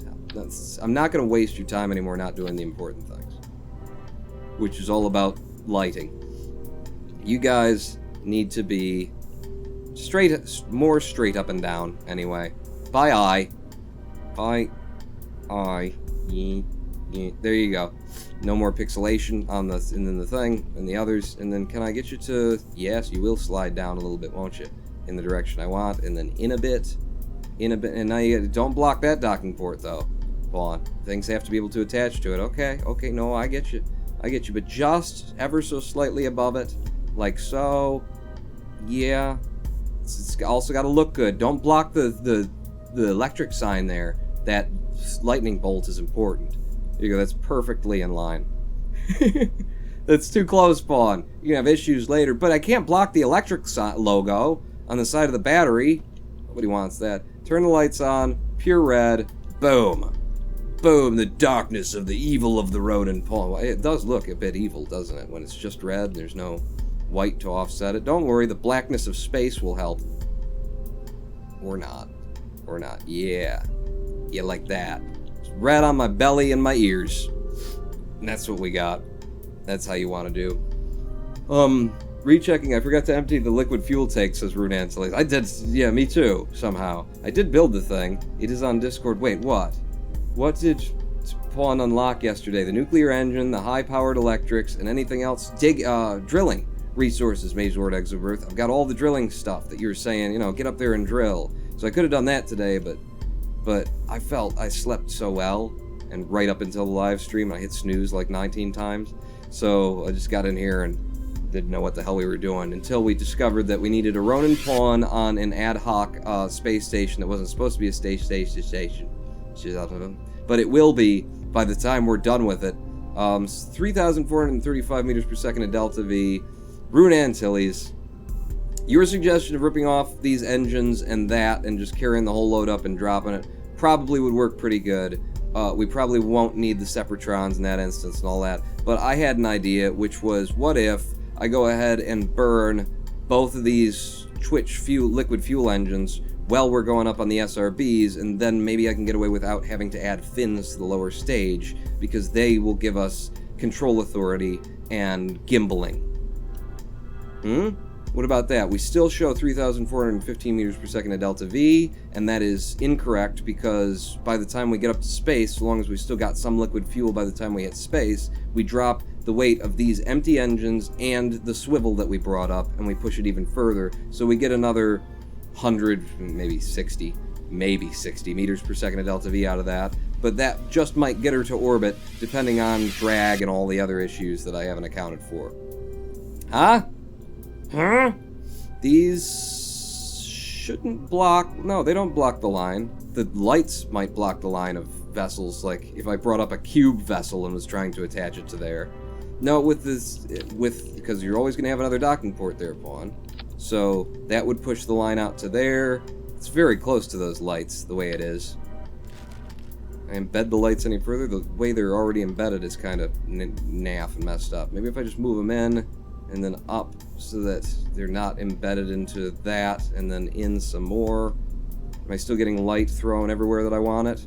Looks like you are. Looks like you are. I don't think lights give drag. Maybe they do, maybe they don't, but I don't think they do.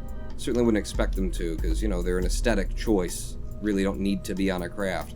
That works for me. And just one more look at whether or not I can brighten this up anymore, because I got to do the important things from now on. Yeah, I can get the ears a little bit redder, and I don't lose much at the belly by doing that. How's that look? Looks great, Pawn. You got yourself an amazing craft. Do I?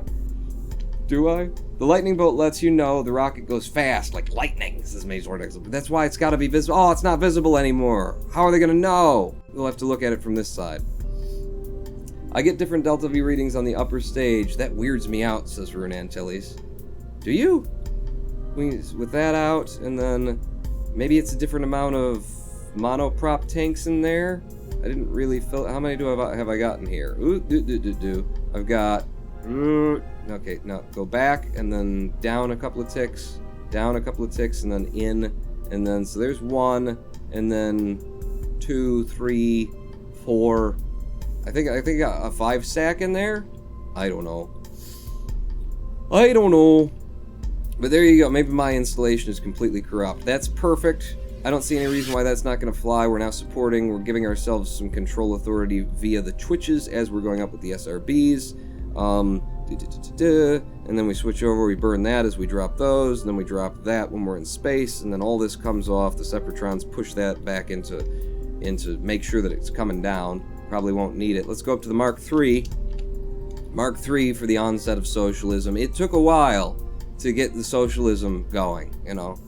It stumbled as it got started, was the thing. But now it's coming back, since the FCC decided to... You know, I came up with a new way of looking at this.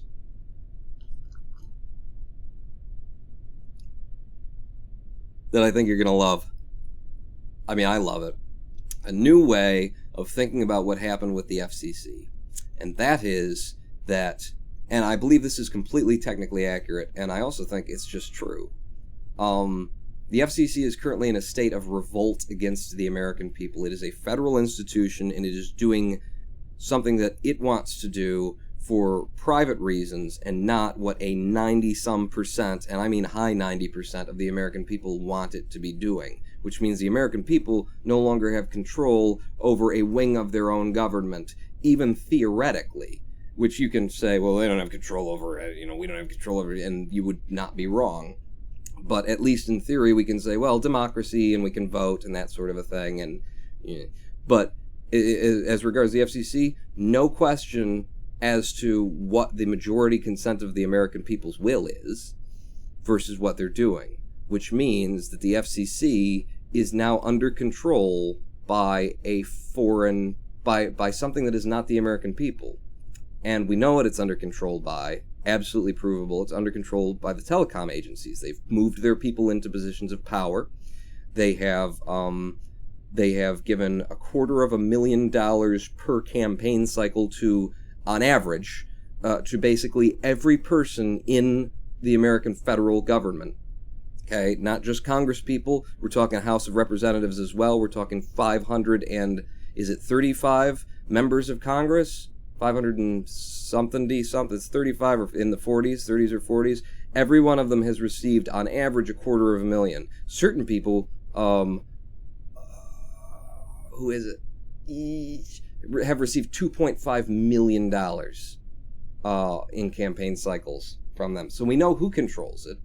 And so here's the thing. Here's what we need to realize right now. Verizon, AT&T, and Comcast are currently engaged in an act of treason. They have overthrown a portion of the United States government that no longer answers to the will of the American people, but instead answers to them. That's an act of treason, and that's an act of war. So remember when I was advocating violence against these institutions? I wasn't advocating violence, I was advocating malicious destruction of property. Make it cost them money, because that's our only real... It's treason. It is absolutely treason. Dictionary definition of treason, that is what they're engaged in. It is a willful collusion. It's also collusion and conspiracy, because the three of them have been working together. Collusion, conspiracy, treason. And that's just the truth. And you can look at it a certain way and say, yeah, but, and you can but it all you want, but dictionary definition? Absolutely. The legal definition of treason? Absolutely. The legal definition of conspiracy? Absolutely. Yeah, but your president has also committed treason, says A.V. Downs. Yeah, you do set the standard there, don't you? Here he goes again, says Lamin88. I hope you're going, here he goes again, and not, oh, here he goes again. Because I love talking about this stuff. And it's true. It's true, you know? People want to do letter writing campaigns and stuff. Who are you going to write a letter to? They know what you think, and they're doing exactly the opposite. They can't deny, oh, we didn't know that the American people didn't want it. It's already, we've fought it for a decade now and told them no, no, no, no, no, no, no, no, no, no, no, on this issue of net neutrality. Do not destroy net neutrality. We've said it so many times. All the democracy has had its fair chance. This is an overthrowing of an institution of the American government. The people no longer have control of it. This is a coup. This is a coup d'etat. And a coup d'etat should be responded to with war. Treason is something people only get tried for if they end up on the losing side, says Renan Tillis. Yes, but regardless, of how history tells the story, we all know right now this is treason. This is... Are you gonna fly any craft today, Pawn? I have flown this one at least 6 times, so you can't complain about that. Fair enough. In 3, 2, 1, fire. Okay, we're gonna have more TWR off the pad because I turned the twitches on and I didn't think about that. I'm gonna burn them full. They shouldn't suck through too much liquid fuel as we're going up. We did still show in the VAB... Holy crap, you need to be turning over, Pawn. We did show in the VAB... Oh, no, wow, you immediately went off to the south. We showed in the VAB 3,415 meters per second, even with it assuming that we would be burning the liquid fuel full. So we should still have enough delta V to get to orbit if I have enough control authority to keep us from tilting over on the SRBs. I should have enough control authority once we get past the solid fuel stage, which we're almost to the bottom of it. Oh, come on. Hang on, Pawn. Hang on. Oh, she wants to turn south. Okay, drop it. Okay, we should have enough control authority to keep her from banking over. The only problem is the wobble. Friggin' wobble! Wobble, wobble, wobble! Drop it like it's hot. Wobble, wobble, wobble. Wobble, wobble. I still don't know where the friggin' wobble is coming from, in the worst instance here. It looks like it's coming from the top of it. Thank you, camera. You're helpful. I mean, obviously this is good just because it goes down and then it comes back out. I strutted right there. So we're not talking about wobble at the docking ports anymore. I think it might be where the reaction wheels are. We're wobbling from there because this isn't attached to the bottom. This is attached to the monoprop. Oh, I mean, it looks like it, right? That got attached to the monoprop instead of the bottom of that, which is what we were going for. Is that what we were going for? We attached the... No, that is how we attached it. Because we flipped it. It was one of the ideas to try and get rid of the wobble was flip it over, and then we got rid of the wobble that was from here. Now we've got wobble there. I think I'm just gonna strut strut the top of this back to this part and call it a day in terms of that wobble. And I mean, the ship's going to have some wobble in other places, I would presume. It looks, look at, while I'm wobbling it, it looks pretty stable everywhere else, doesn't it? It's just from the tip, but the tip is, you know, exactly where it affects our flight the most. Treason requires conspiring against the nation with a foreign entity that you're at war with. Well, these corporations are not United States entities exclusively, so maybe we could justify that. With a foreign entity that you're at war with. Oh, so you have to be at war to get to treason. Well, what's it called when somebody overthrows the American government willfully and intentionally? What's the word for it then? There's got to be a word for it. We know it's a crime. We know it's the kind of thing that, like, the people who are all pro, you know, everyone should be able to hold, you know, bear and keep AR-15s in their garage. Everyone needs to have a fully automatic assault rifle. Their reason for saying that is because the Second Amendment guaranteed people in this country the right to bear arms and establish militias for the purpose, it doesn't say this in the Constitution, but the reason that that's in there is it was the Founding Fathers having to give that up, having to put that in so that people would get on board with it, because it was for the purpose of overthrowing the government if the government got out of hand. You can't have our guns because we don't trust you, because we just came from a place that wasn't taxation without representation, blah, blah, blah. Whatever, however they felt about it. But that was the justification for the Second Amendment. It was about, we need to retain the ability to overthrow the American government if it stops being our government and stops doing our will. So, at this point, we've lost control of a wing of the American government, and we've got the Second Amendment. And the purpose of the Second Amendment is for the overthrow of the American government.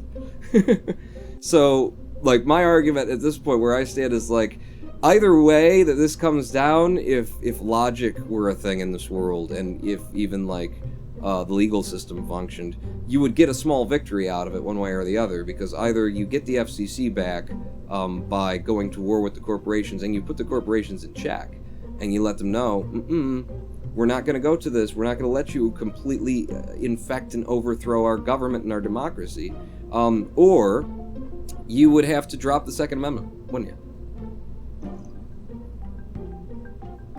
And then we don't have AR-15s in the hands of frickin' lunatics who think that they're going to be able to overthrow the American government. Because you're not. We might be able to overthrow, you know, Comcast, Verizon, and AT&T, but you get into a war with the American government, you don't have Apache helicopters. I'm pretty sure even with the Second Amendment you can't get your hands on those. Penalty for it, it seems, is random. Either death or 5 years of jail and a $10,000 fine. Either we hang you, or it's 10 G's and, you know, maybe some time. You are correct, says Xavier Downs. What was the rest of that, by the way? Even if it were true that Trump colluded with the Russian government to rig the election, a claim that had no evidence in the first place and that has lost all credit as time has gone on, the most he could be accused of is corruption, as the U.S. hasn't been at war with Russia in quite some time. Oh, I see. Really, that claim has no evidence? That he, colluded with the Russian government to rig the election. I mean, he definitely... His campaign it is absolutely true that they accepted, you know, a thing of value from the Russian government in the course of their election cycle, and that's just what we can prove. You know, it happened. The fact that it may not technically be treason, I don't know. Was that dismissed? Did new evidence come out that contradicted the testimony of his son, that they met with a Russian ambassador and received information that would aid them in the election? Because, like, it's been admitted, as far as I know, by the people who did it, publicly, on Twitter. Just faring all around it, Pawn, it will auto-strut the stuff inside of the two structural thingies on the core stage. says Rune Antilles. So he's strutting it on the, what did it strut it? Just fairing all around it.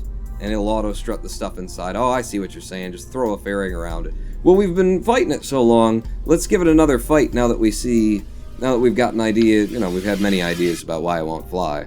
But I'm curious now. You know, I'm thinking a single strut between here and here should do it if I could get that strut to connect. Because this is apparently attached to not that. It's attached to the things that are inside. Wow, I got them right there, didn't I? Right on it. Right where you would expect it. This is not going to attach the way that I want it to, is it? No. What if we just took it from way up here and strutted down there? And then we do some snapping, and yep, and then get you upright. It's gonna be that way. And then, nope, apparently you're off on this angle too. Okay. And then, you are central, centrifugal. So that should be a single strut between that part and that part. And we'll see. I thought just last week we had more proof about 2 high-ranking Trump campaign people were directly implicated in taking illegal money from Russians. Really? It's money now? Because, I mean, the argument before didn't involve money. It was that they accepted something of value, which was, like, political ammunition, which is something of massive value that people usually pay lots of money for. Hey, we've got dirt on Hillary, you know? And just accepting that was enough. But if there's actual money involved, it's definitely likely that his campaign worked on getting dirt on Hillary for the campaign, but nothing to suggest that they had any part in vote manipulation or the such, that the Russians tried to affect the election directly by vote tampering, okay?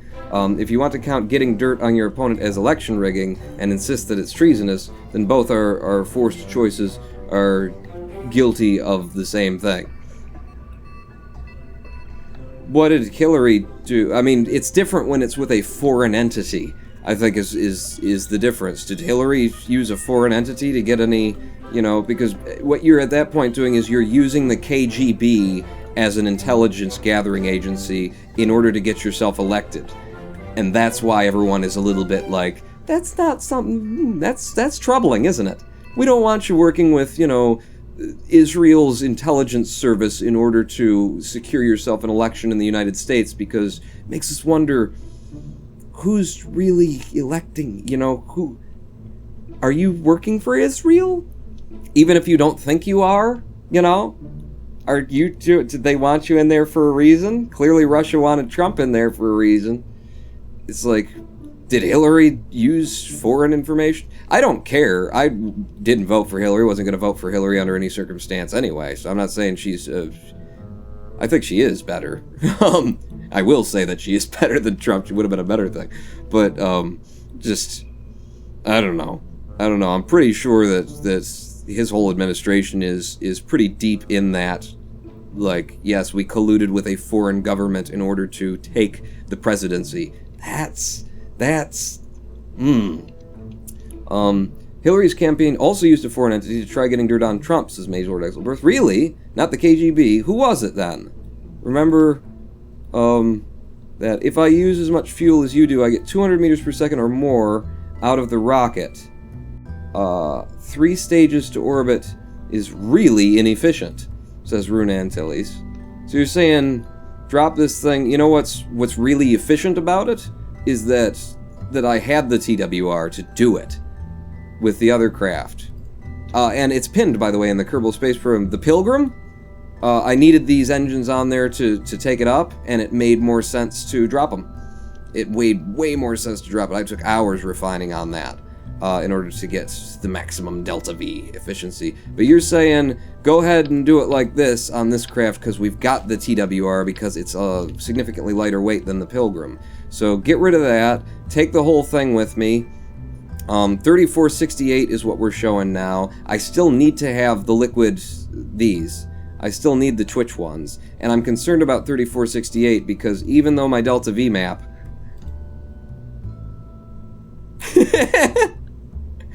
even though my Delta V map says, you know, leaving Kerbal to orbit is 3400, I've never gotten to Kerbal orbit on 3400. in this version since the updates. I've never gotten anywhere near on actual 3400. It always takes 3550, something like that for me, even with a craft that shows no drag, and this one shows a lot of drag. But 3468, one stage, all the way, don't drop anything. Liquid fuel engine. I just don't know. I don't know. I think I get more by having that in there and dropping it once I make it to space. Of course, making it to space, that's a whole nother issue, Pawn. First, you have to get this to fly up to 10 kilometers without flipping. Save that as the Mark IV. Deleting all of these marks here. I could totally get this done, slap a fairing on it. But, you know, this is how we do our live streams in Kerbal. Pretty much both campaigns tried to get information on each other from Russia. There was actually an argument a couple weeks ago trying to defend Hillary's campaign doing it because they were paying for it when Trump was getting it for free. I haven't heard any of the information on that. I stopped listening. It got to the point where it's like, you know, there's only so much you can handle, but I honestly cannot believe that information because I really feel that it would have come out earlier, and I know that the Trump campaign and the people who support Trump's campaign are just huge into whataboutism, you know? Well, just, you know, even though we did this, what about Hitler? You know? And it's like, I would have to really be educated and informed to actually believe that Hillary's campaign, because she was the Secretary of State, I can see Trump just being stupid enough, and all the people around him just going along with it because he's got such a big friggin' ego. I can see him and his children being just stupid enough to think, hey, it's cool, I got business contacts in Russia, we're good friends, you know, what's the big deal? I can see him thinking that there's no big deal about colluding with Russia in order to get dirt on somebody. I cannot see the Secretary of State, Hillary Clinton, as politically Wolverine-like as she is, making that mistake. I just don't. I would need really hard proof on that. I would need the kind of proof where your son comes out on Twitter and admits to it. And not just somebody suggesting that there's a thing going on. I'll be fine with election tampering and dirt gathering and accepting money from foreign powers all being punishable by death, says Xavier Downs. Hey! I'd be comfortable with a lot of things at this point being punishable by death. Let's just get it done. Let's clear house. I think the staging's still okay. Let's throw this one out on the pad and throw it at the sky till it flips. Hillary Clinton probably not, but her campaign staff, yes, says Major Lord Exelberth. I could believe that because Hillary Clinton is so damn vicious as a politician. I could imagine that her staff would be like, you know, they would get overzealous and think, you know, she's just a friggin' demon Wolverine. But she's a demon Wolverine in the way that she knows how the game works, and so she works it, and she doesn't, you know, cross the legal lines. Or if she does it in such a way that there's always going to be a question there. So, you know, she's smart enough to do that. But I could see the people under her, like, thinking, ooh, well, you know, she did that, so I don't know. I'd still need a lot of proof, because it just sounds like whataboutism. To me, Trump sums up the Republican Party, says Shape Spacer. I really hope not. I really hope not. Houston. I hope not. In 3, 2, 1, go. Oh, wait, these didn't fire. You guys didn't go. You guys are supposed to go. Shoot, make me another thing and get it over here. I mean, maybe I'll just go straight up with it. No, you gotta bank it down, Pawn. And then you can fire off in fact, fire him now. Fire him now. Are you burning? Why aren't you burning? There you go. Okay, I had to hit it twice. But now I've got some control authority. I already started pulling way down to the south. Come on. Back toward the east, please. Oh boy, I don't know. Okay, so the staging did get broke a little bit somehow. Oh, when I ripped it all off, yeah, it redid the staging for me. Okay, come on. Come on, I'm holding as hard as I can to keep us on the line. The prograde's trying to drift off on me. Get us to the swivel stage. This has at least been very non-wobbly, but we do have the weight of those SRBs with us. Drop that and drop those and stay with your prograde. The wobble! The wobble's not there anymore. But... oh, it's really hard to control. It's really hard to control, and we need to be dipping down a lot more than we already are. Come on. Come on. Oh, I think we did it. I think we got one that I can fly. I'm a good pilot. I'm a good pilot. Turn on the aerodynamic forces. I don't see any. They're all buried in the craft pawn because it's where all of your aerodynamic force issues are. They're underneath the... zoom in. Zoom in. Pay attention, pawn. What are we at? 17 kilometers now. Oh, it's hard to fly. 18 kilometers, 19 kilometers, 27 on the Apoaps. Oh, I need to dip down a lot. I'm going to pull out of my prograde bubble now. And yep. We're going to hit space way too early on this thing. Come on, down. By the time my Apoaps hits 40, given where I am right now, I need to be almost horizontal. I need to be almost on the horizon. Oh, good. I pulled it back. I saved it. I'm going to hold 15 kilometers here. I can still make an efficient ascent out of this. Promise you. Don't promise anything, Quan. I can do it. No aerodynamic forces because there's nothing to look at, Quan. 40 kilometers, I'm going straight down to the horizon. Straight friggin' down to the horizon. 1,000 meters per second with 900 delta V left in the tanks.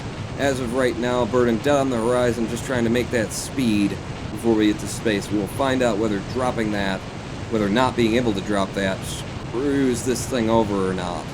Because getting to space and then dropping a 1.5 ton engine was really helping me before.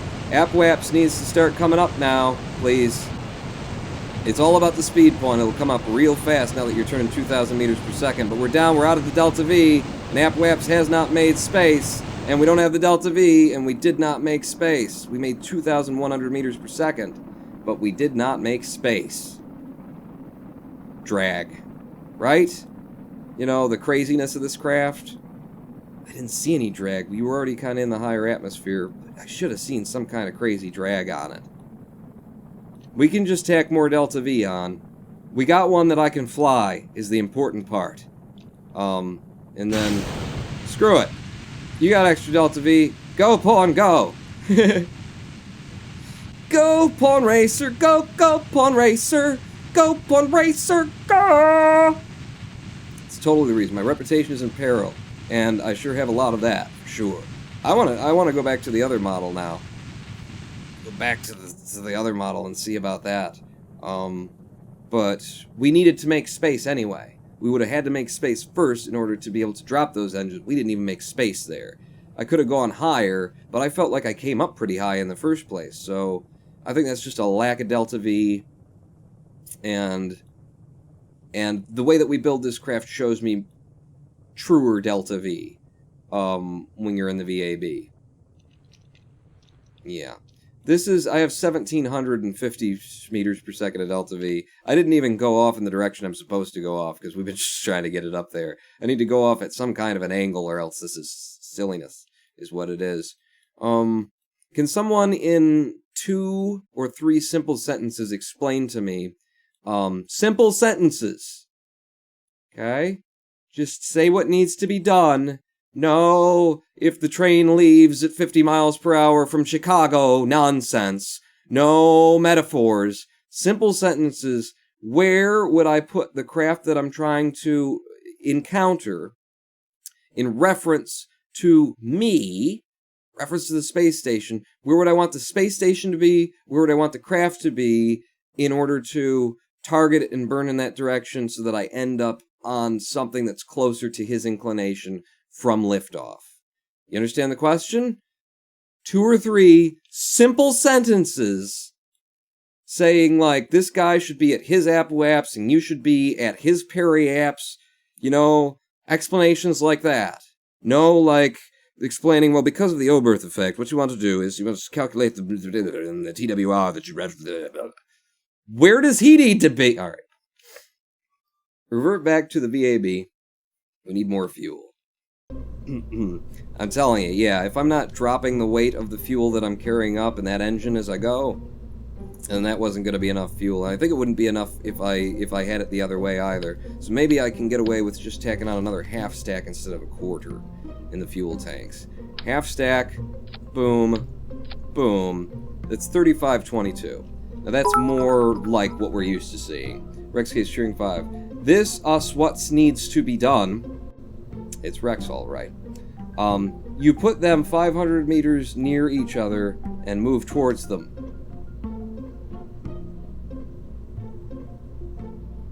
Okay. We're gonna want more complex sentences. We need more complex sentences. This us what needs to be done. Oh, this us what needs to be done. Rex, you are not the man I want this answer from anyway.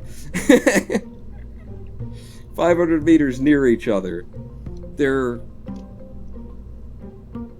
So I planned, if I were to believe what Rex is saying, I planned to try and get up there at the same time, and then, oh, no, that's wrong, Rex. Plus, oh man.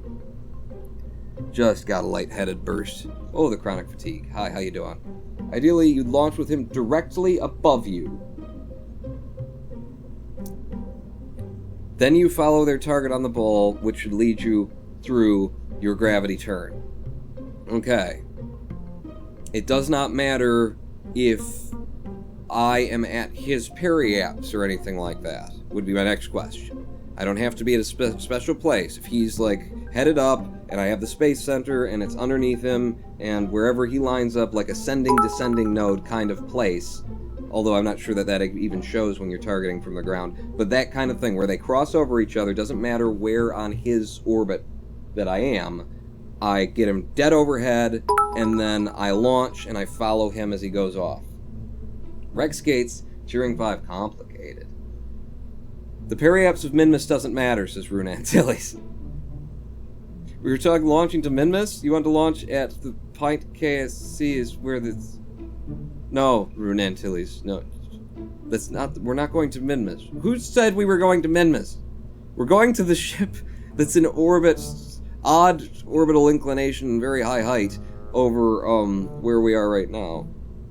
I know, you exist as Orgla. I think, was it Exelberth? It was Xavier Downs. I think Xavier Downs has got me handled. It shouldn't matter. The inclination is the most important part, the most costly part. So just have it overhead and leave when it's overhead.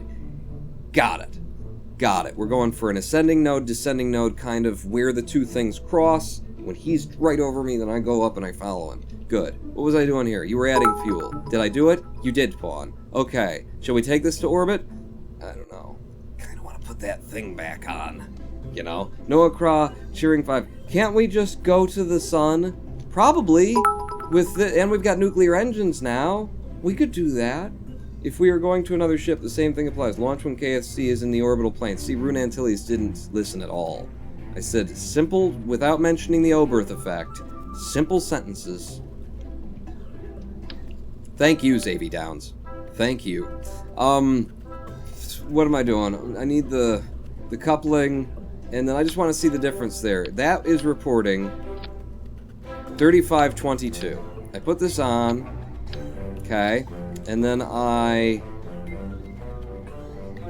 enable the crossfeed, but these still have a higher fuel priority, so they get drained first, which is the way it was before. Now we're showing 3509 in comparison to, what did I say, 3522? But the thing is that 3509 gets a huge plus by dropping the weight of all this that we're carrying. I cannot see that that isn't more efficient. Rune Antilles. You just gotta be wrong there. We get to space, we no longer need that, we no longer need the propulsion of that whatsoever. These tanks will be empty at that point. This is showing 3509, but the reality is once we drop that, because it can't calculate for it because I turned the fuel priority in the thing. When we drop that, we're going to end up with 3560 or 3580 or something like that instead of 3520. That's got to be better. You must be incorrect. And this is a proud day if I'm right, because I'm getting over on Rune Antilles again. Getting to the point where we can actually almost have a discussion as peers. At least as a junior. You know, I could be a junior to your understanding of this game, as opposed to just a complete novice. So SRBs fire, and then I wanted to fire my sparks at the same time. It's going to lower our delta V considerably.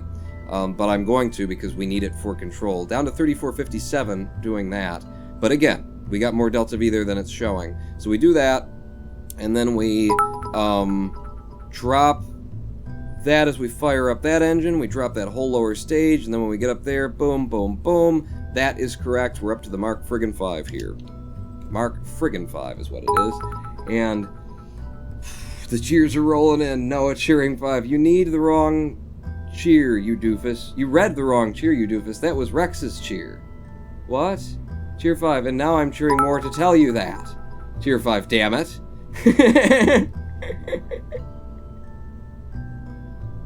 What was your... Did I attribute something to Rex that was you, and then I didn't read yours? Oh, Rex said, can't we just go to the sun? It was Noah said, hi, I just got here, what is this? And then cheered like 4 more times. You just spent a quarter in order to cheer that I didn't acknowledge you the way that you wanted to. And then I'm stealing Noah's cheers, says Mage Lord Exelbirth. And then Angelus is not a doofus, says Rex Gates.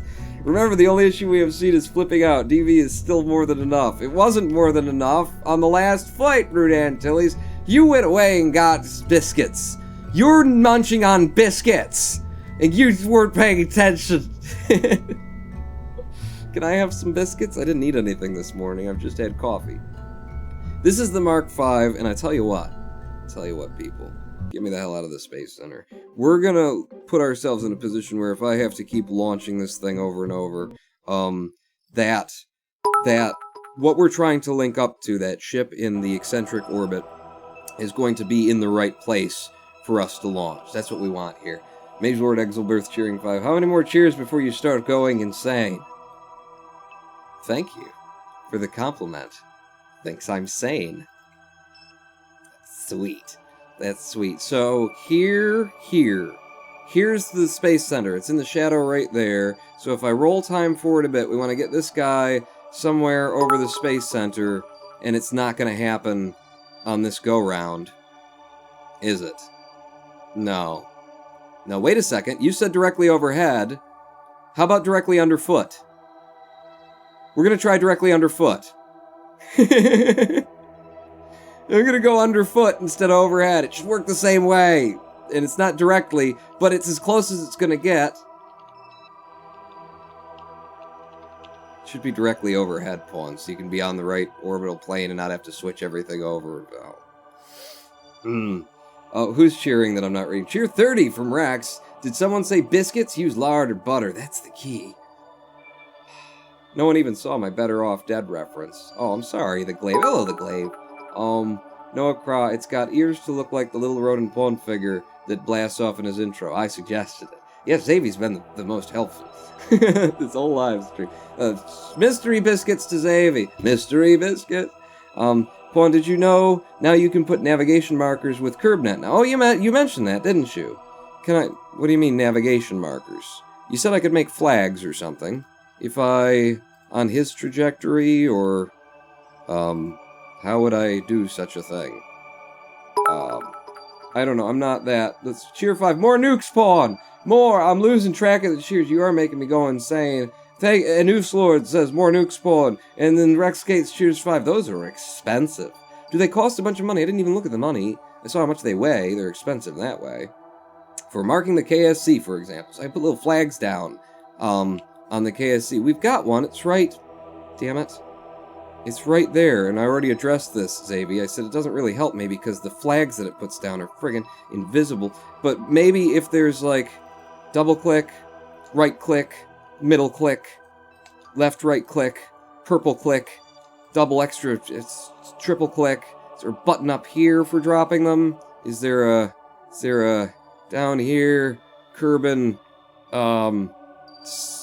information? I don't see it. And the thing with the contracts direct you to, you can plant those down when you are watching one of CurbNet's maps. Available by right-clicking probes, science labs, and alright, well, I don't know what you're talking about, and I don't care. I need to position this where it is. It's clearly not helping me with anything that I want. And I've got a flag there. It's just, flag coloration doesn't help me. Pushing, you need to get... What about if it's directly to my right instead of overhead? Does that work? Huh? We get him directly there. See, now he's on the same plane as I am. What if I left now? Followed him up. Because he's not going to be directly overhead. His orbit is too eccentric. Hold on, if you have a problem, nuke it. do it from there, and then I leave, and then I'll be burning. I won't be at the same time, and so what if I put him overhead, but he's just overhead in the wrong direction? Huh? Can we use passing? You can use all the passing you want, Rex. Sure, if you have like 7 kilometers of Delta V. I almost do, Xavi. I made it out of monoprop. Made it out of monoprop. There's us. There's him.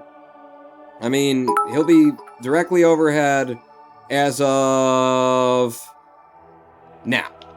Right? It's not quite there, but it will be by the time I launch. Eventually, it will be directly overhead, says the glaive. You say just keep going around and around and around and around until he gets overhead? God, how long does it take him to do an orbit here? How many days? Tier 5, can we use pawn points to decide who gets probed? I'm gonna assume who gets cookies. And no. No. Probed? Probed. Pawn points to decide who gets probed. No. So just keep going around and around and around and around until we get lucky and the Space Center happens to be in a good place relative to him. Space Center is here-ish. It's right around there. And this is kind of close. This is looking close-ish. Can I leave now, please? Instead of waiting for the perfect time? Is this good enough? Launch now to line up your inclination. Rendezvous on that orbit later, which will be much cheaper. Says Xavi Downs. Well, I already moved it, so launch now to line up your inclination. Rendezvous on that orbit later, which will be much cheaper. Yeah. Can I do it now? How about now? How about now? What about now? Are we like now? Well, now you've warped through it, says Xavi Downs. Yeah, see, so I asked the question, I got an answer, I couldn't be bothered, and here we are, we're back where we started. Because apparently the answer that I got was, Xavi, does it have to be directly overhead or not? Because that wasn't overhead. He was off on a weird wonky inclination. That's why I was asking, like, so I don't need to be in line with his periapsis. And I can't get a straight answer out of any of you. Screw you, Xavi Downs. You're on the Rune Antilles Rex Skates team that speaks in languages that I don't understand. Apparently. God, I asked such a, like, clear question. I took, like, 2.5 minutes asking it. Onset of Socialism Mark 5. I'm trying to help you guys teach. Rex, I would think you'd be better at it. Rex just doesn't know the answer. Target doesn't have to be directly overhead. The target's orbit does. That would have been the answer to my question. Back when I asked it 15 minutes ago. SAS, throttle to full. And in 3, 2, 1, Houston. And in 3, 2, 1, go. Oh. And we're up and away. The SRBs kick out a little bit. Is a thing there. I could actually strut those. Oops, I hit E instead of pulling us down the ball. Get me back down. Get me back down. This one's hard to pull. It likes going to the south. I remember you. Oh, Ty Cobb. I remember you. Some people in history were like me. They're just assholes through and through. Oh, Ty Cobb. I remember you. You need to spin. No, wrong direction. Wrong direction. Spin me back down so that I'm used to it. There you go. There you go. Hold it, pawn. Hold it, pawn. No SAS. Hold it hard. Hold it hard. Spin against it. Spin against it. Get her back down on the line. There you go. There you go. Come on, SRBs. Burn out. Burn out. I got just enough control. Just enough control to keep us mostly programmed. Drop those. And now I got lots and lots of control. Oh, no, I went too far. Outside of the prograde bubble. In the craft. Tier 5, I need a whiteboard to show the astronomy and physics equations. Yeah, I'm not even sure how to in KSP, says Rex Gates. Damn it, revert flight to launch. That was just because I came too far out of the prograde bubble. You want to launch into the same inclination. That is the important thing that you are not understanding. No, I understand that I want to launch into the same inclination. I was asking you when to do it. I asked a question that was very, very specific in 3 sentences, and you gave me half the information when I asked you for all the information. I asked you, do I need to be here? And then, the last thing that you gave me advice on, Rune, okay, I'm letting you off the hook, Xavi Downs, because Rune Antilles started talking again, was about this, and you're just wrong about dropping that. I gotta assume you're just reading the Delta V readings in the VAB and not thinking the thing through and not actually flying it. Because you gotta be wrong about that. I'm dropping weight that I don't need to carry. And I'm only carrying up the weight of a decoupler in order to get it done. so of course it's gonna be more efficient. Derp. And at the same time, you argued with me and made me feel like I was stupid on a live stream 3-4 times ago that I didn't know how the liquid fuel drained, and you're like, no, it's stupid, it's math. So you didn't say stupid, but you made me feel stupid by being like, it's just a sum, Pawn, it drains by pluses and minuses, and I'm sitting there going, no, it's a percentage, I swear I've seen it. And you're like, nah, you're wrong, Pawn. I wasn't wrong. The truth is with me. It's hard to fly this one. It's very hard to fly this one. Some fins, says Smell XX, indeed. Who cheered? Cheer 5. Want simple? Then yes, that's right, says Rex Gates. Launch it again, I can fly it. I did it once. My file is in Discord. You can check it out later and you will understand all the ways you misunderstood me. How did I misunderstand you when you were completely wrong about the liquid fuel? When Paradonnerlel uploaded video to prove that you were wrong after making me feel stupid, getting everybody in chat saying, no, Pawn's wrong again, because Pawn's always wrong. Huh? How was I? Would I misunderstand or something? Am I making you feel bad now? Now you know what it's like to be a dustbin and shaft spree with hooligans. I pulled down too hard. And I have control on the SRB stage, but by the time we get to the liquid fuel stage, I'm screwed on this. I'm gonna need fins. You're right, Smalls. This just ain't working. Damn, all I did was add one fairing and another thing, and... No, one fairing. One decoupler and a liquid fuel tank, and now I can't. It doesn't work. Damn it. It's top heavy, says Rex Gates. But I just flew the damn thing to space. All I did was put that back, and one of them on. I actually made it more bottom heavy, and now it's not flying. So you don't know what you're talking about either, Rex. How does it feel? Wait, did someone else cheer? Oh, it was Rex saying top heavy. Fins and Pawn have a checkered history. I just don't like them. I don't think that a good craft shouldn't need them. I just don't happen to design good craft as a general practice. Regular sort of a thing. Okay, fins for stabilization or fins for control authority?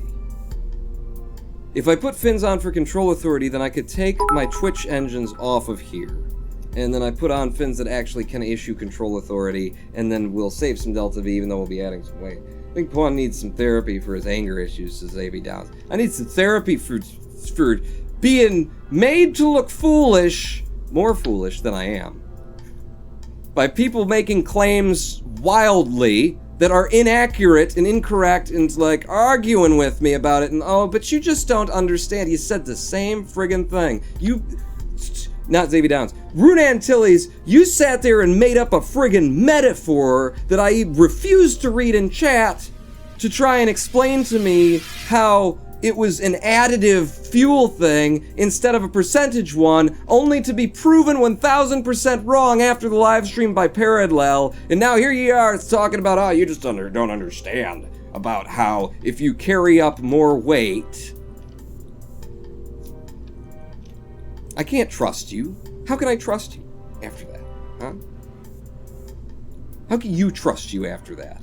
That's the thing. That's what the problem is. Let me stop here and let me talk about the real problem, because I've been funny. The real problem is your self-certainty. And I'm not talking about Rune Antilles, I'm talking about everybody, because this is a Zen thing. Your self-certainty is just the unmaking of you as a human being. You are so friggin' sure of what you know. You don't know shit. I have sat on a meditation mat for, what would be an accurate number? At least tens of thousands of hours and stared into the depths of my soul. You don't know shit! But you're sure of what you think you know. The only time that I talk in certainty is for a joke. When I really make comments, even when I was like arguing with you about the fuel, what was I saying? I was saying, I'm sure of that, I've seen that. I mean, I could be wrong, but damn, I'm so sure of that. I acknowledge that I might not be right.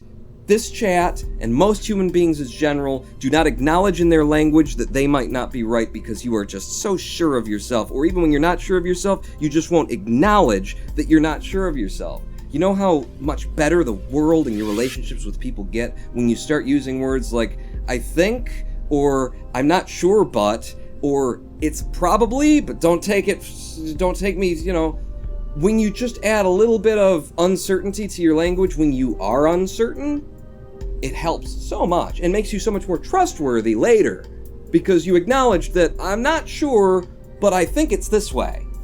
When you talk in definites and absolutes and I'm always right, you know what happens? People around you can't trust you, because sooner or later you're going to be wrong. Vaughn, neither do you know how much I think I don't know. You just assume me certainty based on my text or facial expression. No one is as certain as they seem. I'm saying your language sucks. And I'm not just talking to you, Rune Antilles. I'm talking to humanity in general. Your use of language is abysmal. You need to acknowledge your uncertainty. It is a weakness that our ego as human beings will not allow us to just say out loud, you know what? I think, probably, maybe, could be. Sit on a meditation mat for 10,000 hours. You get what I'm talking about.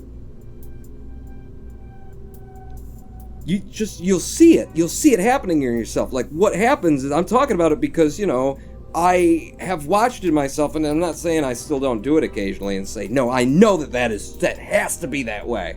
And then it turns out I'm wrong. I'm not saying it doesn't happen to me. I'm saying I still don't do it. I'm saying because I studied myself and the nature of my being on a meditation mat for all of those hours, I have gotten to watch myself do it over and over and over again, and gotten to watch closely and look at my emotions and my feelings in my stomach while I was doing it, and realize I actually have a little pang of something in my stomach every time I do this. What is that about? A little pang of like pain. It's because you're just giving in to your ego that doesn't actually know, but it wants to be the smartest guy in the room. It wants to say that it knows. And then when it's proven wrong, it just kind of dismisses it and walks away. I guess whatever. And walks away. It's like, so you're not acknowledging that you speak like this. You're not acknowledging that you're a giant walking ball of ego. You get to play, your ego is in control on both sides. When it's time to talk about what needs to be talked about, and then when it turns out you didn't know what you were talking about, ego's back in control going, no big deal. Like, if the people running the space station worked like that, I often think I probably talk assuming that others know what I am trying to say because they are in my brain, says Rex Gates. He who doesn't study himself walks through life with their eyes willfully closed. Don't need a yoga mat to do that, says Rune Antilles. You don't. But, and it's not a yoga mat, it's a zafu. That's the pillow that goes on the mat. And you need to put it on the tan, which is where you sit in meditation. But most people don't. Most people, the reason why you sit in meditation isn't to study yourself necessarily. I mean, it is to study yourself, but it's to clear yourself. Because you can't study yourself in the cacophony of noise that is your mind. Usually. Most people have a cacophony of noise that is their mind. You lay down at night, do you have trouble going to sleep? Most people do. I don't anymore. I mean, when I can't sleep, I just get up and go and do something. But I don't lie there and have, just thoughts that are plaguing me anymore. I used to, mad. I couldn't take a shower without having a conversation with myself in the shower, about God knows what, usually about somebody who had said something to me, and, they were so, what a dick that person was. I couldn't have a peaceful shower without the beehive of activity in my mind just kicking my ass, dragging me down. That's why you sit on a meditation mat. You train your brain to shut the fuck up so that you can actually see clearly, see through your thoughts. Because your thoughts are not you. Your mind is not you. Every thought that you have is a passing cloud. It's here and then it's gone. Every emotion that you have is a passing cloud. It's here and then it's gone. You have an idea and then it's not there anymore. You remember something and then it's not there anymore. Everything passes. Every single thing passes. So if you are just these thoughts that are here and gone, here and gone, here and gone, and these emotions that are here and gone, here and gone, here and gone, then what are you? This fleeting, temporary little just nothing that's there's no connective tissue to it whatsoever? You are not your thoughts, you are not your emotions, and that's why you sit in meditation, because people get to the point where they can control their emotions pretty, and I will read the cheers in a moment. Get to their, it's society gets to the point. It's easier to get past that animal-like rage and stuff like that, and get to the point of controlling your emotions. But society values thought so much that nobody learns how to control their thought. Not control it, but to let it go. We acknowledge thought so much in this society as being a high thing. Oh, thinking, that you don't see how much it's making you stupid. Thinking makes you stupid? It gets in the way. You can't see clearly. You can't act clearly in your own life. You can't do what makes the most sense, what's even best for you, let alone see that there are other people around you who you could be doing things for. I'm so happy to not be playing Kerbal now and just talking Zen. You are not your thoughts. You are not your mind. You think you're just the collection of your memories and your learned information? Wow, you don't think much of yourself, do you? Your thoughts are fleeting, Driving down the road one day and you remember some person, remember a conversation you had with some person 20 years ago, if you're that old. 5 years ago, 10 years ago, it just pops out of nowhere. Where did that come from? There it is. Here it is. And you're thinking about it. You're remembering that person. Oh, we used to hang out. I remember I went to him in the lunchroom in school and sat down and he said this and I said that and we became friends. I remember that whole thing. And then you go, oh, and you grab the steering wheel. Oops, sorry. And suddenly that's gone. And you're not thinking about him anymore. It doesn't exist at all for you. It's completely out of your consciousness. It could come back because it's in there, stored in the brain.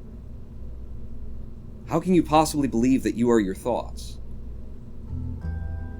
They're these little wisps of vapor that pass through. You don't think much of yourself or of anyone else if you think that we're just our brains, just our minds. What you are is a nameplate. The important thing is to know how you act and why. Trying to define yourself is stupid. Instead, figure out what you do and why you do it. Everything can be described as a system with inputs and outputs, says Runanton. I don't like that. I don't necessarily agree with. I don't like the words you used anyway. But the cheers that I was ignoring, what were they? When you guys put the cheers at the end of it makes it harder for me to find them when I try and scroll through the list. Holiday Cheer 5. What if I'm a dragon, says Anus Lord. See? Now that is way smarter. That is way smarter than all of the other things. Cheer 5. That's called having a psychosis. What was I describing at that point? Because I love it. Holiday Cheer 5. What if I'm a dragon? I see that as being way smarter than all of the smart thinking and all of the, ooh, my mind is so smart. No. Be a dragon. Be imaginative. Be creative. Invent the world around you. Don't be stuck in the little box of your own identity. That's what ends up happening when you define yourself by your mind. I am my memories, I am my thoughts, I am my ideas, I am my learned knowledge. Now your identity is in control of you, this identity of your history. You're dragging a ball along with you. The places you've been now define the places you will go. You can't go anywhere outside of those places because everything is defined by your previous actions, your previous selves, your previous ideas and thoughts. Because I did this, I am now this. I am this. I did that, now I am this because of that. You lose your freedom, you give it up by identifying yourself so strongly with your brain and your mind and your... I talk about mind because this group is mainly about mind. The same could be said with emotions, but this group doesn't have as big of an identification with emotions. Generally, this era of humanity doesn't have as big an identification with emotions.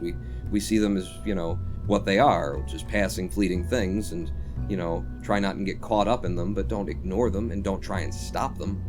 You can't stop your thoughts, you can't stop your emotions. You have to learn to let them be, let them through. It's not about keeping thoughts from coming in. You can't stop a thought, try and stop it. It'll just stay there in your head forever. You can't stop an emotion, and you learn that when someone who you care about dies. You can't stop feeling that way. You have to embrace it, and you have to let it through the other side. You have to embrace it in terms of letting it in. Don't stop it. But then you have to let it go, too. And then you gotta cheer again to get me to read something, right? What's the... Cheer 5. I want to be a snail, says Rex Gates. Good. You're a snail. I don't identify myself as a mind. I have a very hard time defining what a mind is anyway. Try it, seriously. Define what a mind is. I say I am the thing that says I am. I use the word I a lot, but so do you, Rudantilly.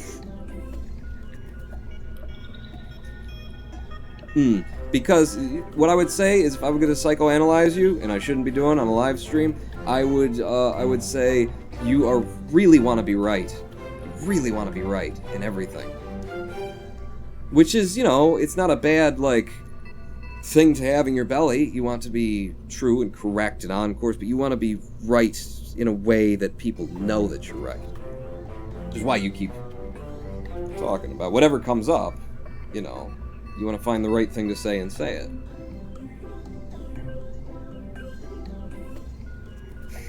I really shouldn't be going directly into someone's shit in public. Did I make any changes to this, or have we just been sitting here talking about the mind and the soul and the heart for 20 minutes? I mean, I know we did that. You put the fins on, Pawn, for control authority. You put them in a really weird way, but it fits with what you've already built. We're down to 3,377 Delta V. I will at least have control authority over the lower stage using this. We're at a 1.09 TWR atmospherically on the first thing. It's like he willfully ignores me. The Glaive, I'm sorry! I'm sorry, when you write, single sentence things, they don't catch my attention as much. I'm sorry. You never read my Sage Native American Solutions. Oh, where are they, the Glaive? I do. My eyes. You need a sweat tent and some peyote, then have a vision quest. That is how most people wind up in Zen in the West, actually. Is through, psychedelic drugs in the West. Because, it's not part of our culture. Everybody ends up being a Christian for 5 minutes or so, because how can you not? You just stumble over it. So whether Christianity identifies with you or not, you're either born into it or you're with it. But Zen, Buddhism, Eastern philosophy tend to come out of psychedelic experiences in the West, because the psychedelic experiences make you question what you are, make you question the nature of reality. Because while you're on those drugs, your mind changes the nature of reality. And it either changes them to be something fantastic and fictional and crazy, or maybe it changed it to be something actually more real. Something that lets you see through that barrier of bullshit that you cloud your vision over with your ideas of who you are and what you can and cannot be and what you can and cannot do based on everything that you've seen and done before you and where you can go with life. Yeah, most people in the West do acid and then discover Zen, and then go to Zen, because after doing psychedelic drugs, many are left with questions, and they are the right questions, and Zen has the right answers. Or at least Zen teaches you how to find the right answers, because that's the thing, Zen doesn't there aren't a lot of books around Zen. There are books in Buddhism, but books around Zen, people don't write down the answers because there are no answers. Because your answers are your answers. My answers are my answers. And the true answers are the answers that make the question disappear. You are the answer that makes my question disappear. It's a line from a song. But those are the true answers, not the ones that, now I've got the answer. Now I've answered the question. Q this, A that. No, the true answers are the ones that dissolve questions, so that there's neither an answer nor a question anymore. 3-5, so should I use drugs? Cool, my poor mind will get even more messed up, says Rex Gates. No. I'm just saying most people come to Zen via drugs, because they have that experience, and then they go, oh my god. What was that? And then you sit on the meditation mat for tens of thousands of hours, and you can have it. Again. Doesn't have to be tens of thousands of hours, either. My first, truly spiritual, awakening experience, they call it Satori, actually, was, actually in my first, meditation retreat. 7 days on the mat, straight. Not 24 hours a day, but 7 days on the mat for 6 to 8 hours each day. I think it was 8 hours each day back then. And I had never done anything like that before. I was just a visitor to the Zen Center before that experience. I would come over, sit in meditation for at most a 2-hour session that was broken up with walking and a Dharma talk and stuff like that on a Sunday or a Wednesday or something like that. 7 days locked into the Zen Center. Everything is meditation, surrounded by people who are meditating in quiet, contemplative silence. Not contemplative, but that's the term. I don't like that term, contemplative. Sounds like you're thinking about stuff. That's not the goal. At the end of that 7 days, I experienced what Buddhists call satori, which is a partial awakening. And the effects of that lasted just were so amazing. So amazing. My realization was simply that I am not my past self. That our entire, like, your history of you is bullshit. And you're dragging it along like a ball and chain through all of the life that you live from here on out. And it's restricting what you can do and who you can be and what situations you can arrive to. During that meditation retreat, I went outside. We were allowed to leave, not so much leave the grounds. I mean, we're free human beings, but we were supposed to not leave the grounds, but we could walk outside and go onto the public streets. There was a little Zen garden across the way. And I went outside for 15 minutes between meditation sessions, and there was a child, maybe 7 years old, on the street, with a soccer ball, with a football, with a soccer ball, just kicking, just playing. And he kicked it somewhere over in my direction, and I grabbed it and I started kicking it, and we, for 15 minutes in the middle of my Zen meditation retreat, I played soccer with a kid, with almost no words exchanged between us. We just kicked the ball back and forth, and it was beautiful, it was fun as hell, and it was the kind of thing where if I hadn't been engaged in a 7-day meditation retreat, let me ask you something. Would you find yourself stopped on the side of the road playing soccer with a 7-year-old for 15 minutes? Just because it's fun, you know? Didn't introduce yourself, you have no, like, desire out of this situation, just, here it is, it's going on, I'm just gonna come to it. Or would you be dragging your personality along with you? Would you be dragging your sense of what you think the world expects to see of you with you? And thereby limiting your experience as a human being and making your life more miserable, nonetheless. Who cheered? Don't put your cheers at the end. When I scroll up, I can't find them. He who stick penis in peanut butter jar is effing nuts. Philosophers like to hide under poetry. Yes. Philosophy, what's the difference between philosophy and theology? Both are hunting for a black cat in a dark room. One of them finds it. The sweat tent basically gets you almost hysterical with heat exhaustion, and then you take the peyote, and it just sends you over the edge, says the glaive. The question I pose in regards to I think, therefore I am, says Major Lord Egglesworth, the thought is that being capable of thought proves your own existence, but does your existence more solid and defined than that of a rock simply because you can think, whereas the rock cannot, says Mage Lord Egglesworth. That is an interesting question. In Buddhism, we believe that, in Buddhism they believe, let's just say they believe. In Buddhism, Buddhists believe that, that everything apparent, all appearing entities, have, sentience. Now, we define sentience differently. We define sentience as, like, self-awareness and knowing yourself separate from things outside of itself, but, I guess the notion there is that every apparent entity contains what's called Buddha nature, which is basically sentience. In Tibetan Buddhism, I believe this comes out of Tibetan Buddhism, Tibet did a lot about death and that sort of a thing, and reincarnation. And in Tibetan Buddhism, the state between life and death, Bardo, you can get stuck in a rock, Major Lord Egglesworth. This is why I mentioned this, because you brought this up. Is our consciousness, or are we more real than the rock because we can think as a rock? And in the Bardo state in Tibetan Buddhism, they believe that you, as your soul, could get stuck in a rock if that's what you're on about. If that's where your soul needs to go in order to, work through its shit.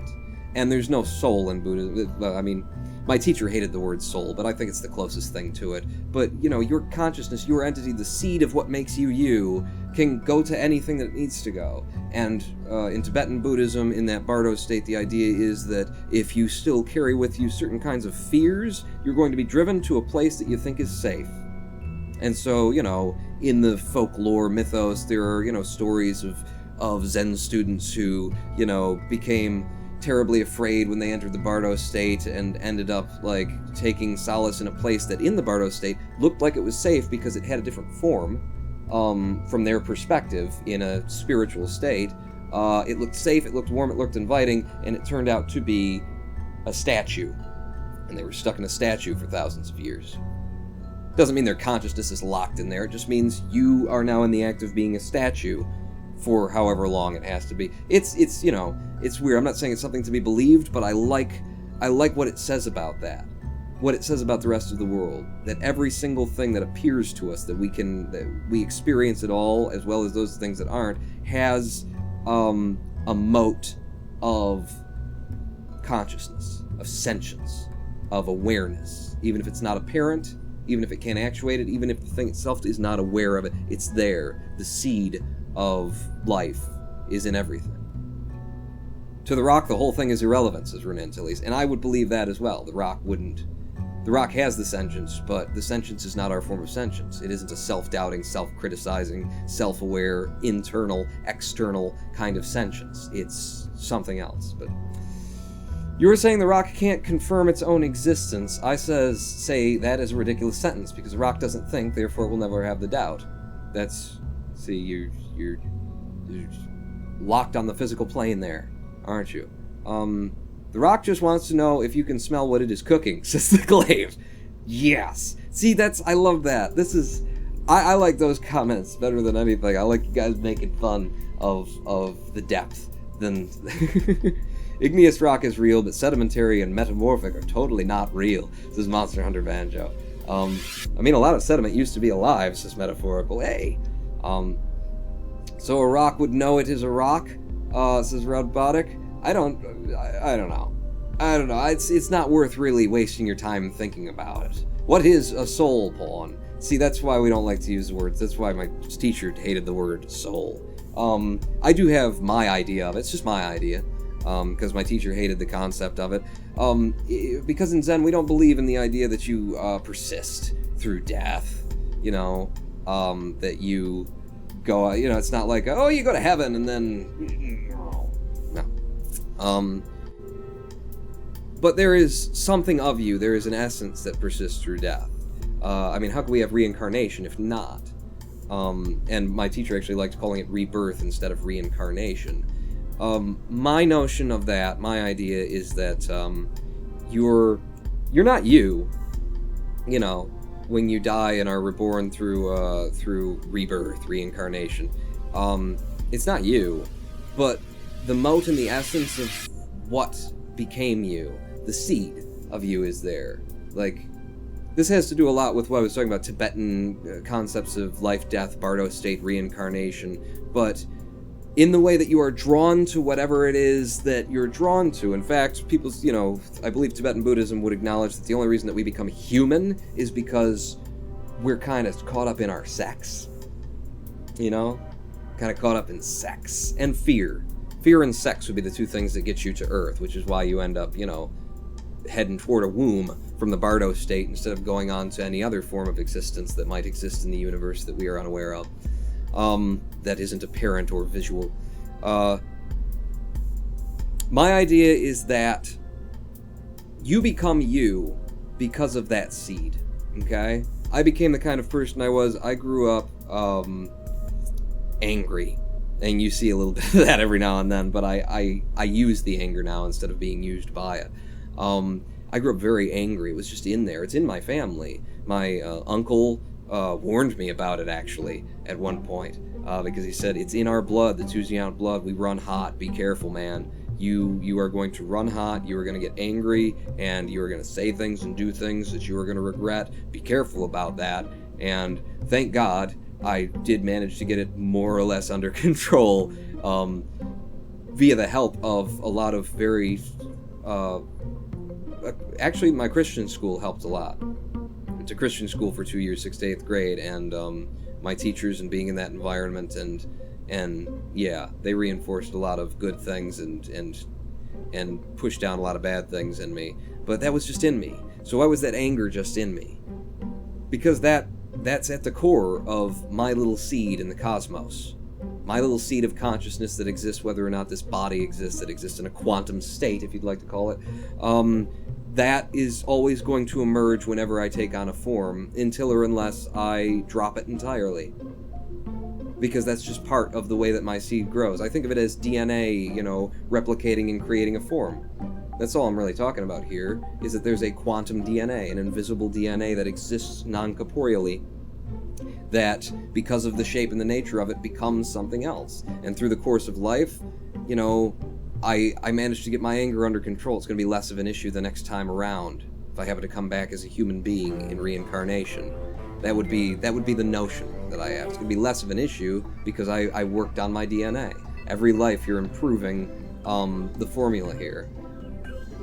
Enough of a tangent, says Runa Antilles. Play Kerbal, says Mr. Special Needs. This is crap. This is boring, stupid game. Let's talk about Zen. In physics, they say that all matter keeps a record of everything that has happened to it in a quantum physics scale, says the Glaive.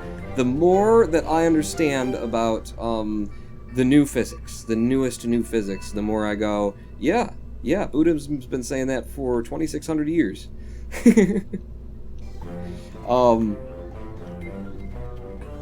I find, there are a few religions that can say the emerging science is confirming what we've been saying all along.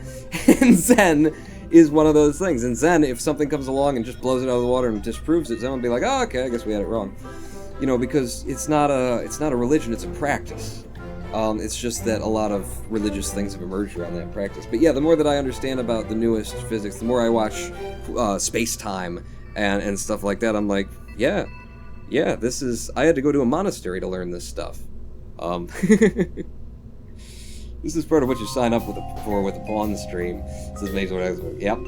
Yep, nods the Glaive. Yeah, that's what I see, in quantum mechanics and all of the quantum stuff that I even slightly start to understand.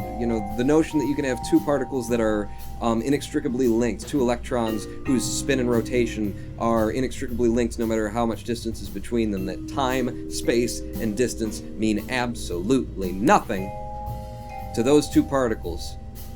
Add spin to one, the other one's going to spin where it is, in the opposite direction, on the other side of galaxies away. Time, space, and distance are absolutely irrelevant on a quantum scale. That everything at its heart is just energy, and that energy, the only way that it can truly express itself is through vibration. That's it. That's all it can do. You are just energy vibrating in a myriad of ways that culminates to this. And everything else that appears in our universe, everything else that is apparent that we can measure and observe, is just the same exact energy, raw, pure potential energy, vibrating differently. In other words, everything is one, and there is no separation between you or anything else. Because there's no hard edge to anything whatsoever. That's just that's an appearance. But my hand is part of the oxygen, is part of the wall, is part of the earth, is part of the bottoms of your feet sitting on the legs of your chair right now as you're leaning in to click off this and say, that's enough for me. This guy's... I came for Kerbal and I got a speech about existence. How can you say that there's any end to you?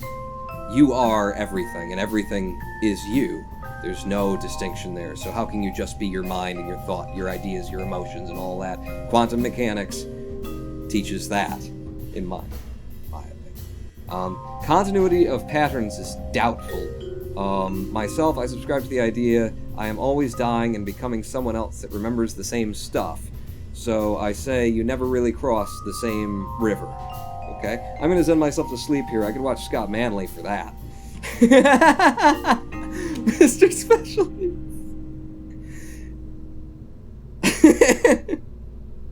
KSP is the only path to enlightenment. This is just a silly thing. This is a silly thing. What did I do? I put fins on it. We're down to not enough Delta V again. Alright, you always want me to KSP. You're not interested in the secrets of the universe. Fair enough. You know, 3 years spent in a monastery, Zen meditation. Yeah, we can get that any time of the day. What I want to see is somebody putting together a rocket in a video game, Pawn. That's what's important to me. Okay. Okay. I want, I'm sorry. I tried to share the wisdom of 3 years of practice. I'm sorry. I'm just wasting your time. With SRBs, and then burn these, break that off. Those fire, and then these fire. We should no longer need the twitches burning in order to stabilize our ascent, because we will have the winglets there that are helping us with that end of things, and then everything else still works. No reason why it shouldn't. I imagine a quantum entangled pawn somewhere else, but would he be the anti-pawn? And what would he rant about? He'd rant about government trying to stop the noble corporations from their patriotic reclaiming of government from the hands of socialization. Or maybe he wouldn't complain at all because he'd be the anti-pawn, so he'd just be like, everything's lovely, isn't it? None of this jives with what most of the spokes of Native American religions, but to each his own, I say, the glaive. I'm sure it does. I'm sure it actually does. It's just the chosen way of expressing it because I'm talking to, a group of people who showed up to watch rockets be built. But the heart of this lie in every single religion. I have not seen it anywhere. The floating spaghetti monster, the heart of Zen, the heart of this observation that Zen also has is in everything. Mage Lord Exelberth, cheering 5. No, the anti-pawn would be in favor of corporate control of the governments and would probably be very boring. Oh, thank you. Houston, he says I'm not boring. What? What, Pawn? You're a dick. In 3, 2, 1, fire. Okay, now the fins will give us control and stability over the ascent. Do not turn down the ball until you hit 50 meters per second. Look at us just head off to the south. Look at us head off to... Okay, immediately fight it, Pawn. I fought it. I've got us back on the straight and narrow. 50 meters per second, I'm turning down. Oh, yeah, that's a lot of control authority I wasn't expecting. Okay, no, it's there. You thought it was going to be there, Pawn, yeah, but after it was pulling us down to the south, I questioned it. I doubted it. I'm sorry that I doubted you, spaghetti monster. You are the true Buddha. Pull it down, pull it down, pull it down. You need to be pulling down a little bit more. A little bit more, a little bit more. We don't actually need the twitch engines for stabilization anymore at all. Of course, we never did. We need them for the TWR when we drop those SRBs. Okay? How you gonna do? Okay, you're not... Yeah, you're wobbly. I was gonna say, it's not so much wobbly as it is over-correcting, but no, it's wobbly. We can do this. We can do this. I've got the control I need to. I did not burn off at the right time or on the right inclination. Shoot. Shoot. I was too focused on, Zen and the art of Kerbal Space Program engineering. Is this the anti-pawn SpongeBob? It depends. Are the pants square or spherical? Have you taken the peyote? Are you ready yet? Have you gone on the vision quest? Have you stood on the mountain in the frigid cold and felt the cold pass through you?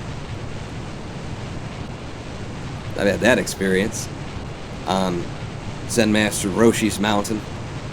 Stood there after 3 or 4 days meditation, standing in the frigid cold, freezing. All of my muscles are just... And then...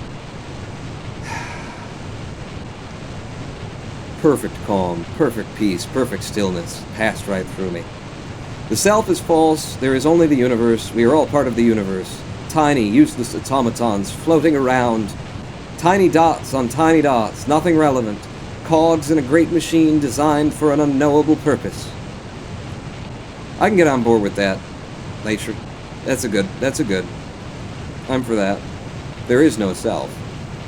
That's the truth. No, don't tell them. You're supposed to ask them, what are you? You're supposed to talk to them about, how can you just be your mind and your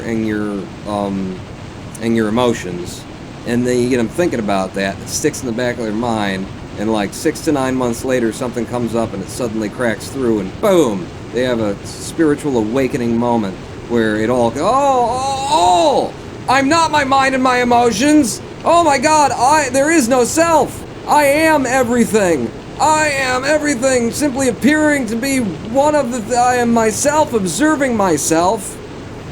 Apoaps now in space. 71 kilometers with 6 meters per second of delta V remaining. Barely made it up there. Barely made it up there. And we got rather hot on the tip. I think we might have a little bit more drag than the previous version. Was that a reference to Zen and the art of maintaining a motorcycle? Zen and the art of motorcycle maintenance. I didn't read that. I read that early before I knew anything about Zen. And I didn't know anything about Zen until I went into the Zen Center. I had no idea. I walked in off the street blind, which is the best way to do it. So just quick, tune out if you're planning on going to a Zen Center. But I read that book when I read Robert Pierce's Zen and the Art of Motorcycle Maintenance much earlier in my life, and in retrospect, I don't remember there being much Zen in there, but like I say, I might have just been too young to see it, and I didn't know anything about Zen, so maybe I didn't know what he was talking about. Here, if you only take out the part about design, I'm 100% with you. Atoms figuring out what atoms do. Why is it that I don't like it when you say it? You're not atoms. Atoms are just energy vibrating. How can you be atoms? Nobody. Oh, I'm not high enough anymore. I lost my Apoaps. Now I'm back in space, technically. As low as you could possibly be. By the time we hit our Apoaps, we will be leaving our Apoaps. And all of this has to go. All of that has to go. You know what? If all of that has to go, Pawn, can you... No, because I've got them the wrong way. I was like, could I use the Separatrons? This isn't making it... it would make it to orbit. We could have made it to orbit hours ago. But this stage didn't get us there, so we're going to waste 157,000. We're going to waste like 150 Delta V out of a craft that has way too much already.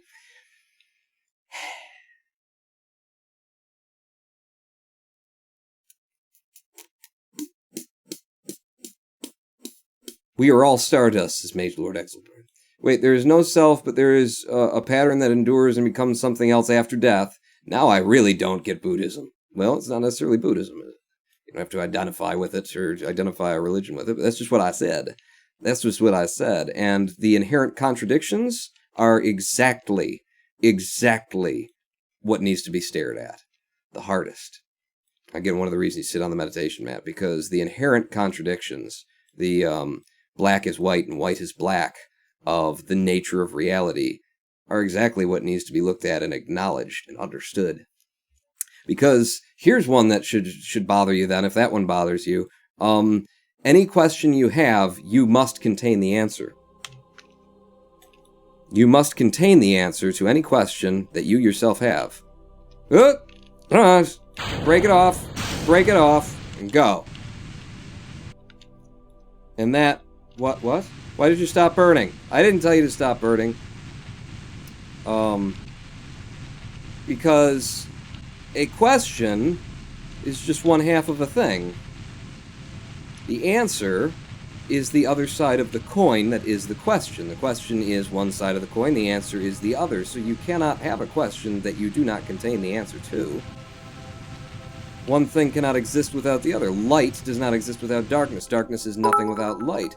Truth and fiction, you can't have one without the other. Without each other, they are nothing. I didn't put any SAS on this, did I? Craft made out of monoprop, and I forgot to put any blocks on it. Holiday Cheer 500 from Synapse 49. Happy holidays, everyone! Thank you for the 500 cheers, Synapse 49. Love Piers Anthony. Who's Pierce Anthony? I'd rather read Pierce Anthony or Anne McCaffrey. I don't know these people. Assuming that's the right Pierce Anthony. You ignore the edge of the coin, says Crispy Critter. What are the next lotto numbers, says Broad Product? I will definitely going to have to meditate on that. Yeah. That one will keep you up at night. but it's got to be true, right? Right? You are the source of the question. What is the source of the answer? How can the outside be the source of the answer? You created the question. Surely you create the answer. 2,297 meters per second. We've made orbit technically. This is not how I wanted to get to space. I just realized I don't even have any like monoprop thruster blocks on this, and it's supposed to dock with something. I did this perfectly, baby. I just nailed it. Didn't I? But we're in space, and I'm sick of playing Kerbal. I would sit here for another 2 hours and just talk with you about spiritual matters. That would be just hella fun to me. But, not so much the Kerbals. So I'm going to see if I can't just get her done. Boom! Bird prograde! Right? Where are we? I don't know. Where's our ship? Is that us? That's us. Boom! Burn prograde. I also didn't put an antenna on this probe. You also haven't deployed your things there, Mr. Pawn. My thingy things? No, you haven't. Yeah, you're right. I haven't. Where would I need to burn right now in order to try and pull that back some? You would burn it more toward the sky. I left late, but as I say, I just kind of want to not be playing Kerbal anymore. There you go. Now you're pulling it back. The oddness with the next lotto numbers is that as soon as you know them, they are no longer the next numbers, says Rudbossic. I have seen the future before, and then I have changed. I didn't change the future, it just was one possible future. And things rolled out a different way. Anyone that can construct a logic statement that can create a false logic statement that contradicts itself only proves he can use logic wrong. Yeah, your logic will really save you, too, in the long run, let me tell you something. Logic is what's going to fix everything for you. That's gonna really fill that hole in the pit of your stomach. If anything's gonna do it, it's logic. Where's the thing I'm going to? You, set me as a target, and put me back on my craft. And then I need ascending, descending nodes for this. They're way back here. That's not how I want to do. That's not how I want to do. Oh, okay, we'll go up to the ascending node, and we'll see how cheap we can make this for us. Yeah, religion's gonna save you, is the other thing. Logic and religion, these are, wow, you got it. Nailed it. Look at that! First pass, come up, change this thing out here for 200 meters per second, and I got a 3.4 kilometer difference on the second wrap round. Holy crap, Pawn! You have to have Zen powers to be able to do something like that. Look at how close we can get that. 3.4, and if I changed when I left, it'd be even better. That's A-okay for me. Do that, Pawn. Don't waste when it's working. Take me up to my next maneuver. Yeah, and we'll make that burn. So are you actually going to spend 2 hours talking philosophy and Zen? Because I want that. Please do, says Hologram 1. Okay, we will. I like how he just assumes people have a hole in the pit of their stomachs, says the Glaive. Yeah, I mean, if you're a human being, I do assume that. I definitely assume that. Oh, I lost my electric charge! I said before I did that spin around, but you didn't deploy your... And then I don't have, and I lost the electric charge. And I don't think I F5'd. I have no control. Damn it. You know what I needed? More logic. And religion. Those are gonna save me. F9. Ooh. If I F9, I could totally screw this up. No, revert to the comeuppance. Revert to the launch. We'll do the whole thing again. I'm pretty sure I didn't F5 when I got to the top of it. Damn it. I was trying to get her done. Well, the engine charge, it says Crispy Critter. I had no control to fire the engine because it was just a probe and we were out of electric juice. Damn it. Damn it. You know what else I didn't do that Kerbal really needs to do for me? I wonder if there's a setting to make it do it for me. Hibernate in warp. Auto! For the love of God. When I'm not doing a control maneuver, just don't... I guess I get the concept there that you would want to, you know, for realism's sake, always have it. It's not hibernating. No, I don't get the concept, because you just... Hibernation would be... You'd put it into a low power state that's powerful enough to receive the signal to wake back up. So why would you not have it always in hibernation? I don't understand. this game. SAS, we still don't have any monoprop on it. I could go and build it on there, but can't be bothered. 3, 2, 1, go! I'm very anti-religion. I also perfectly fine with the scale of the universe, or my significance next to it. I don't really get the existential dreads people do. I'm a bit dry that way. Yeah, people think that it's about, people who are anti-religion in particular, people who think spirituality is just stupid, because of religion, you know. And I understand how people get there, because, yeah. But they think it's about, like, fear of death and existential dread. But I have said it many times before, it's definitely not about existential dread, because I possibly am still more afraid of reincarnation than I ever was afraid of blinking out of existence. Blinking out of existence sounded peaceful. It sounded like, oh, good, it's over. We're done. The idea of being trapped in a constant cycle, the idea of not being able to exit, of having to come back as a human being, go through everything that I went through as a child in order to get to the point now where I actually feel okay, you know, where I have answered the pit that was in my stomach from the very beginning of life, because there was that question, not just why am I here, where did I come from, but how is any of this real, given my experiences? Yeah, the prospect of having to go through that all again and to, you know, not be able to escape it, and then when Zen educated, you know, or the idea, some Buddhists believe that, you know, the idea is you can exit it only through these practices and that kind of stuff. The constant cycle of rebirth here in samsara is only, you know, exitable by that. That's just friggin' terrifying. That was way more terrifying. I experienced the biggest jolt of fear in my chest of my life when, for the first time in my life, I actually believed in reincarnation, when it suddenly hit me that, no, I think this actually is true.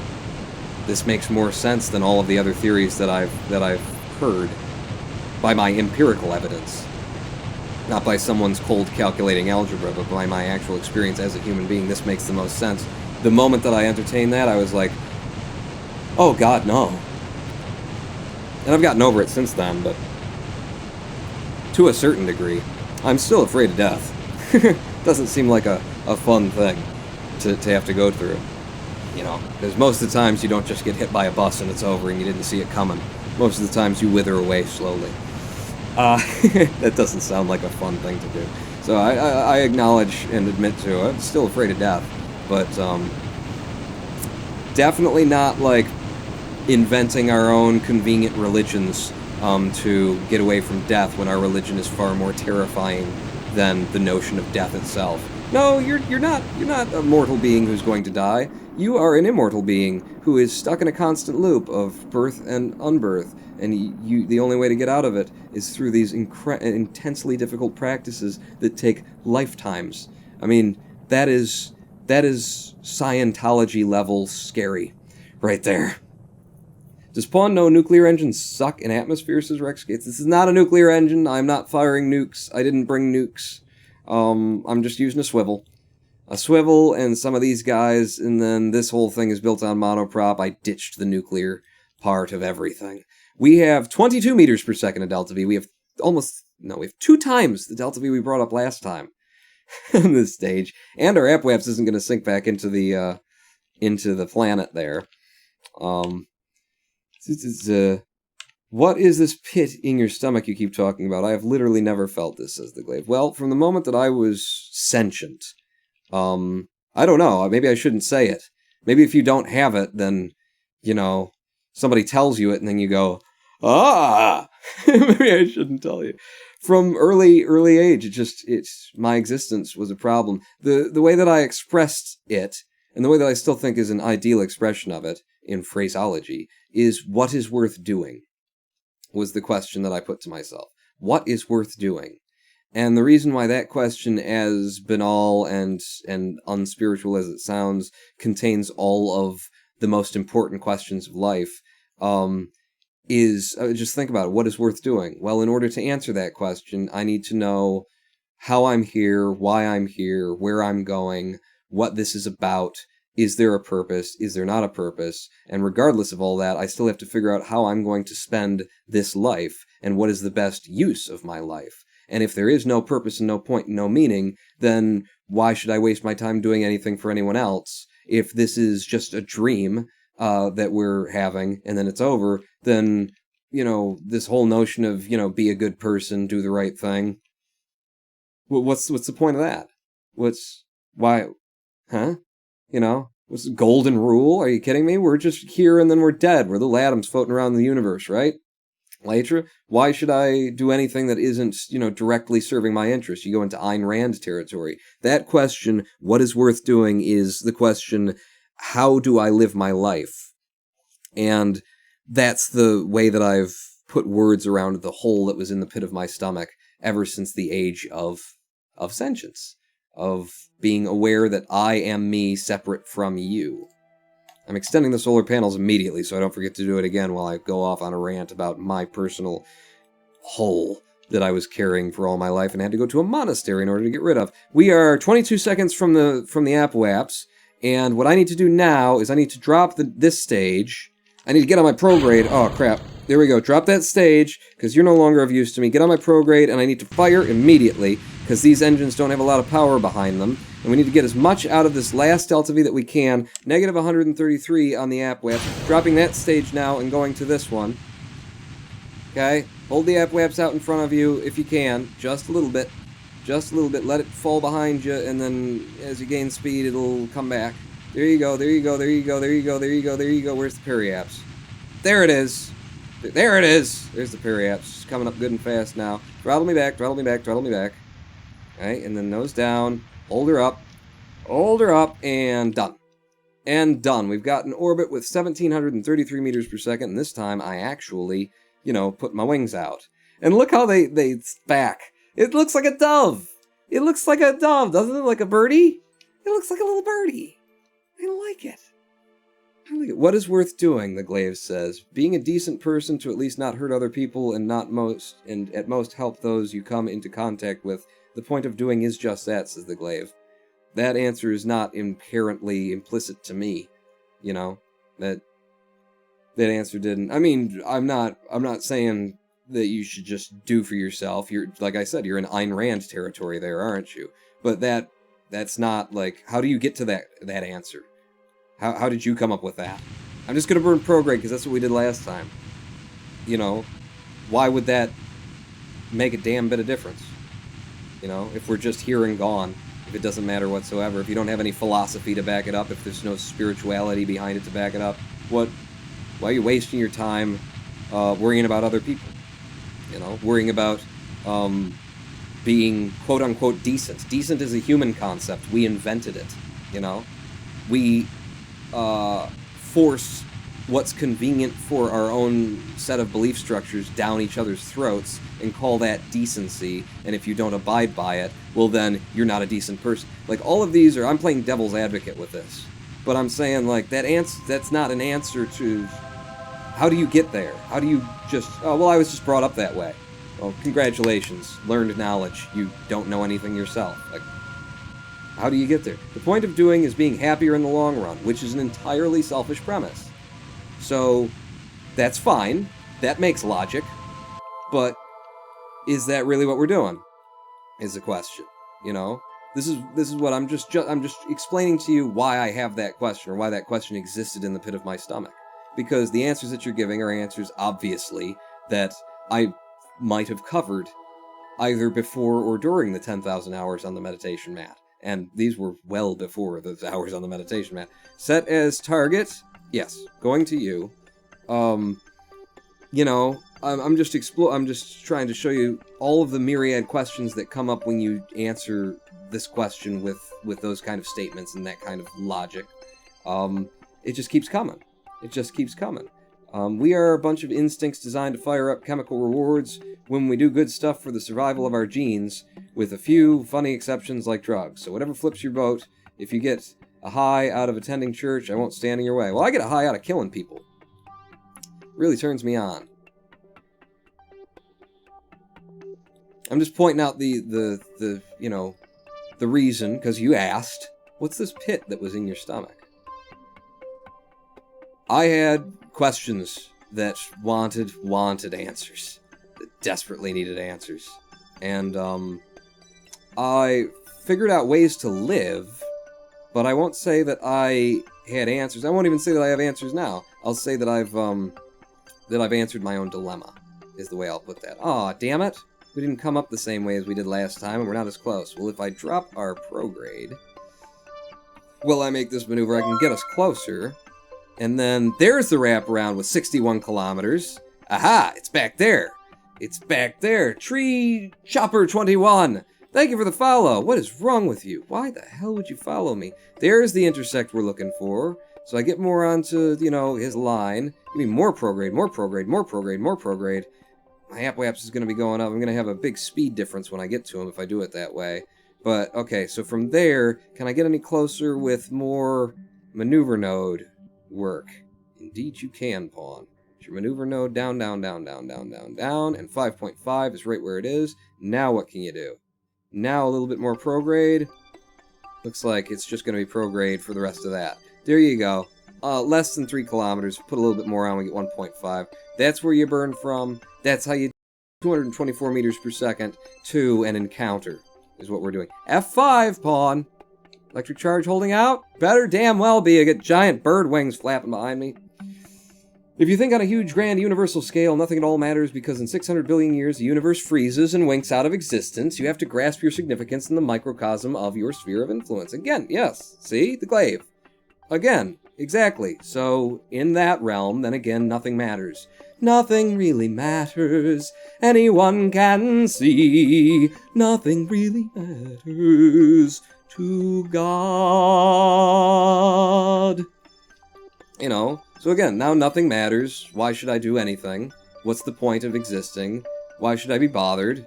You know, being a good person is a waste of, you know, if you're just a microcosm and you don't exist, you're not connected to anything, you're just, you know, a bubbling in the gene pool. You just pop and burn and pop off. Like, okay, you have no significance. Now acknowledge that, and now try and find a way to live your life. Like, all of, you know, these are the potential answers. And all of the potential answers lead to more questions, or led to more questions for younger me. Now I can warp to my next maneuver. That's not me, right? That's me. That's me. Damn, I came up at just the right time there, and I didn't even know what I was doing.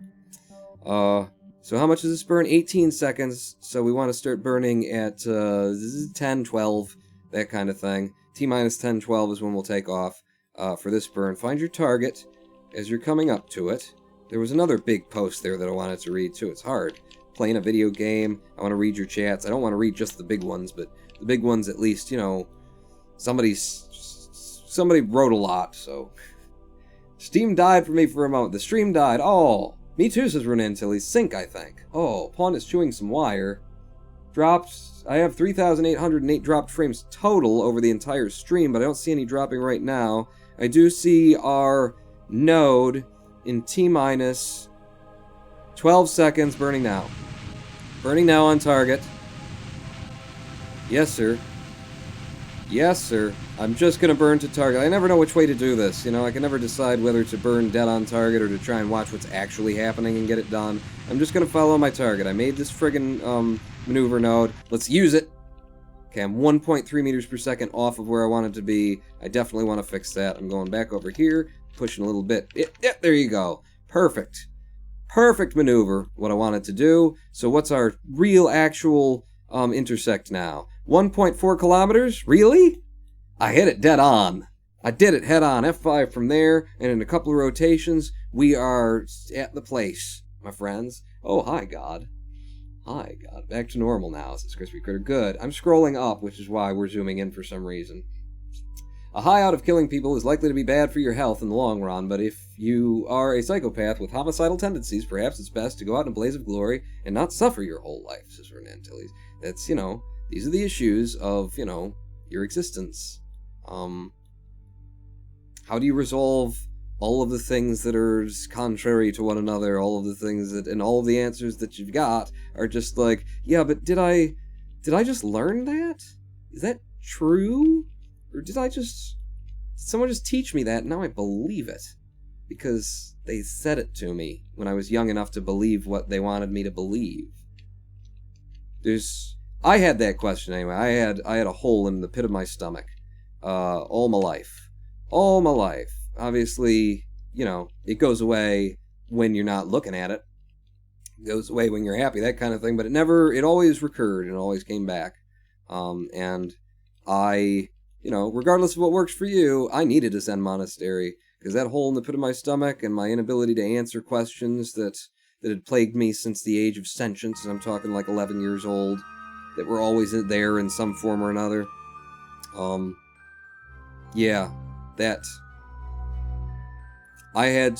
knew that I had found what I needed, the moment that I heard my Zen master speak. I went to the first ever meditation. I had no idea what Zen was. I ended up there on a fluke, which is not a fluke. But I ended up there without trying to go there, without going out of my way or finding out what Zen was about or even knowing that there was a Zen monastery in Detroit. And at the end, as soon as my Zen master, who would, become my Zen master, as soon as he walked in the room, sat down on his meditation mat, and opened his mouth, I knew this is a man who has peace in his heart. True peace in his heart. And say what you want about me, that I'm, oh, you're weird, Pawn, that you had some unresolved issue, a hole in the pit of your stomach that you couldn't answer the questions of. I never experienced anything like that. I've always been happy and well-adjusted. Say what you want about me there. I have never met another person who was peace. It did have peace. That's how I knew that my Zen master had it when I met him. Because nobody else has it. If everybody were walking around with peace and, oh, you must be an odd man out. No. Yeah. Hang on, I gotta burn a lot of Delta V off all of a sudden, and we're boom. Hey, oh crap!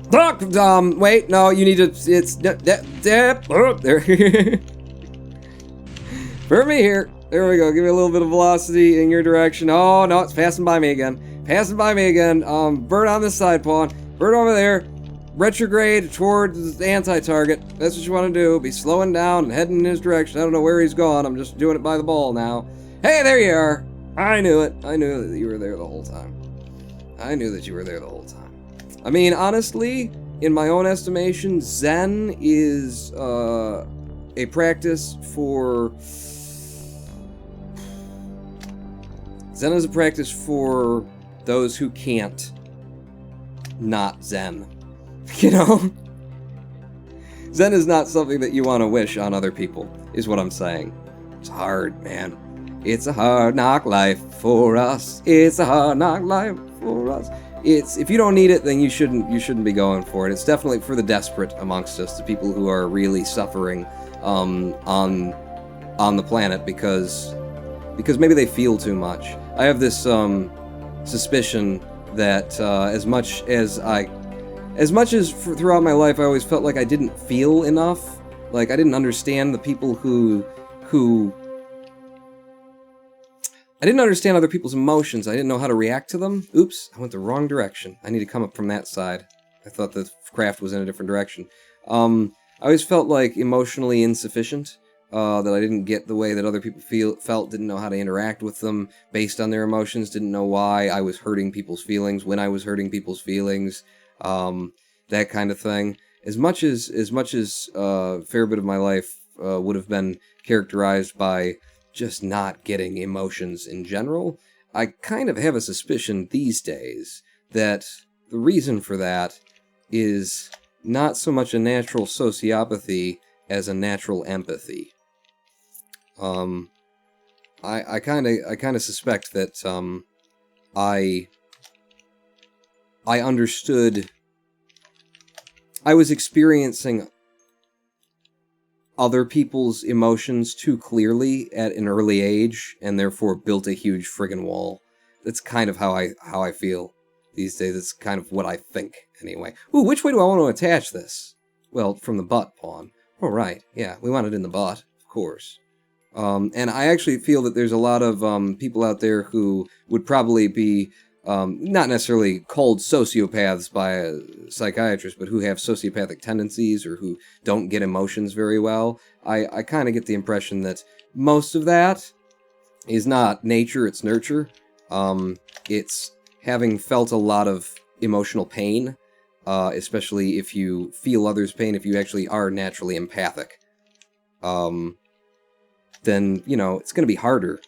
It's going to be harder just to live your life because you're always feeling other people's pain. And so the first thing that you're going to do is develop defense mechanisms and put up big walls and stop feeling other people's pain because that hurts. Damn, does that hurt? Ooh, I bumped it. Thankfully, I didn't break anything, but damn, I bumped it.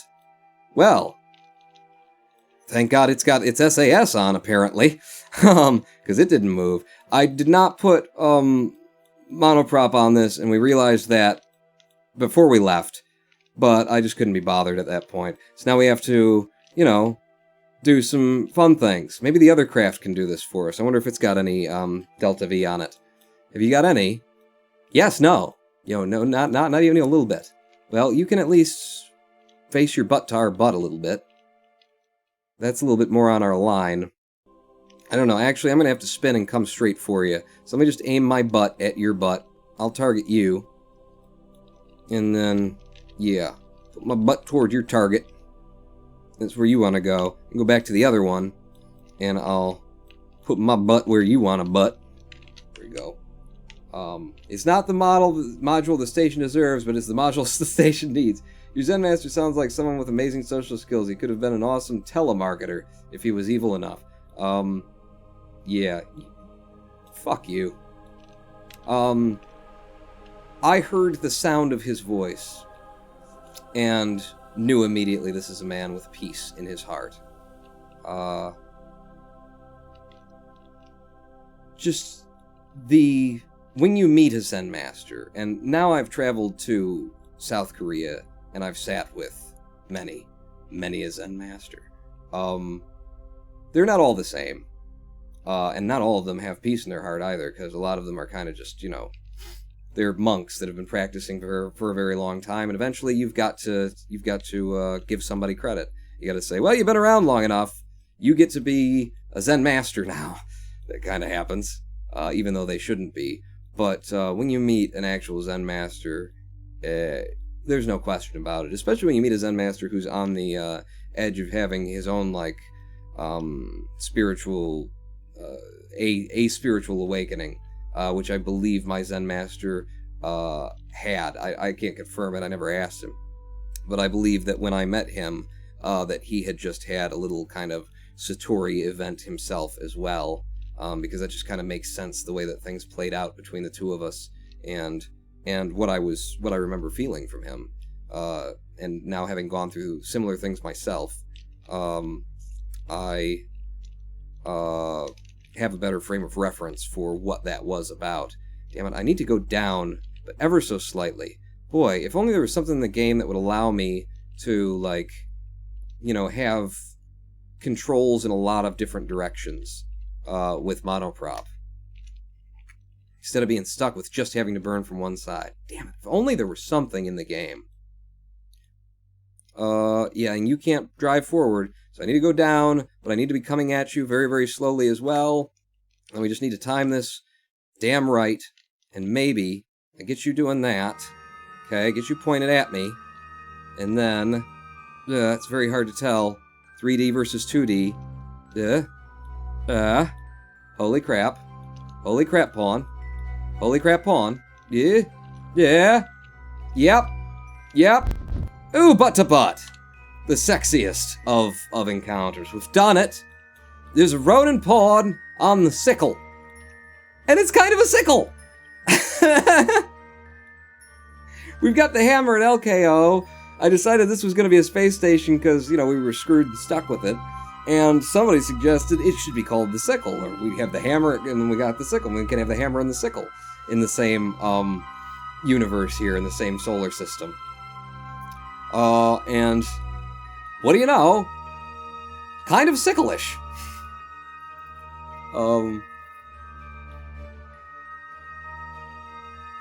Yeah, Rune Antilles, and now we might remember we have no RCS thrusters. Yeah, we remembered that before we left. Docking without RCS is really not a big deal, and it drives me crazy to watch people dock. Lols, Synapse 49. No, it's not. It's not that big a deal. It just takes, very subtle, and you gotta make a correction and then float her in. Bet he rips a panel off. Nope! Target the butt! You ain't herding a marker. Pawn, are people wearing enough hats, says Crispy Critter. There's too many hats in the world, honestly. What we don't have enough of are wigs. Are absolute wigs. And by the way, to the people I don't, the phrase, whatever works for you, has been used today in terms of, I don't begrudge anyone their belief system, that sort of thing. And then also, you called my Zen master a telemarketer. So, wow. You do begrudge me then. Okay. You called my spiritual leader would have been a great telemarketer. That's funny. That's sensitive and exactly an expression of I don't begrudge you your belief system.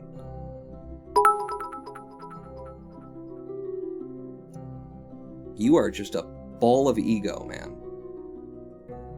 And you don't need any of the belief structures of Buddhism. Zen is a practice, not a religion. It's the practice of sitting down and experiencing what your mind is like. I recommend it. Who's cheering? Who's cheering?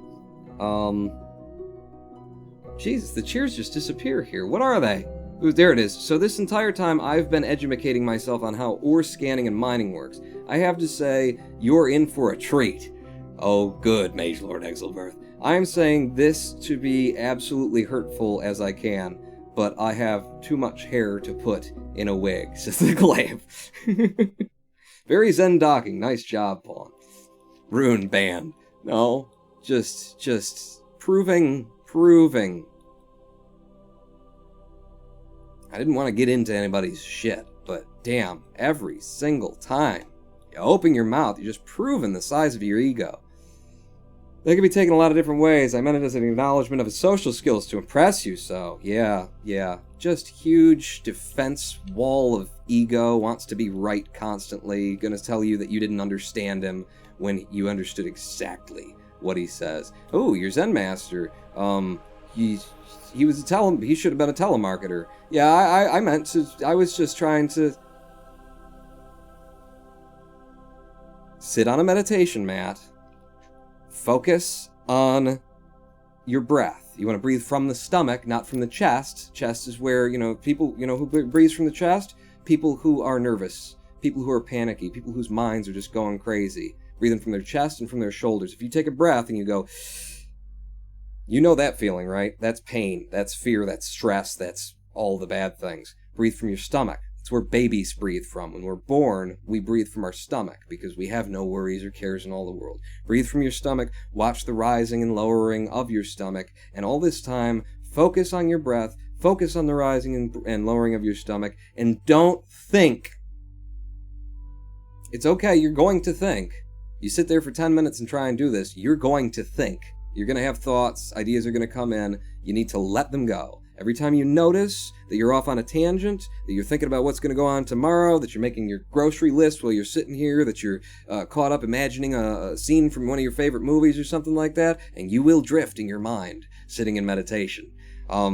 Just acknowledge it, go, oh, I slipped off, and then go back to your breath. No judgment, no self-battering, no saying, oh God, I'm a horrible person, I'm a horrible practitioner, this isn't working, I shouldn't be trying this.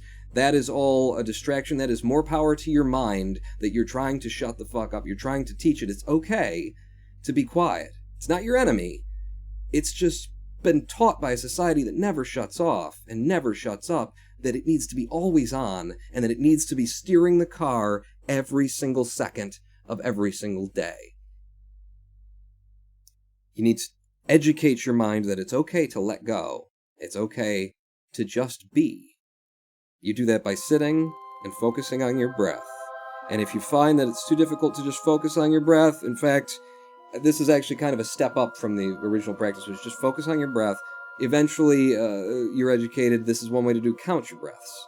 You breathe in, 1. You breathe out, 2. Follow the rising and lowering of your breath. That gives your mind something to do, something to focus on. Because if you don't have a focus point, in early practicing of Zen, 3 minutes later, you're like, where was I?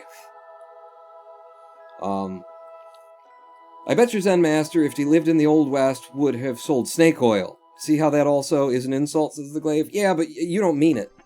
You know? Doesn't feel as mean. Doesn't feel as mean. And he might have, because fuck people in their capitalist systems.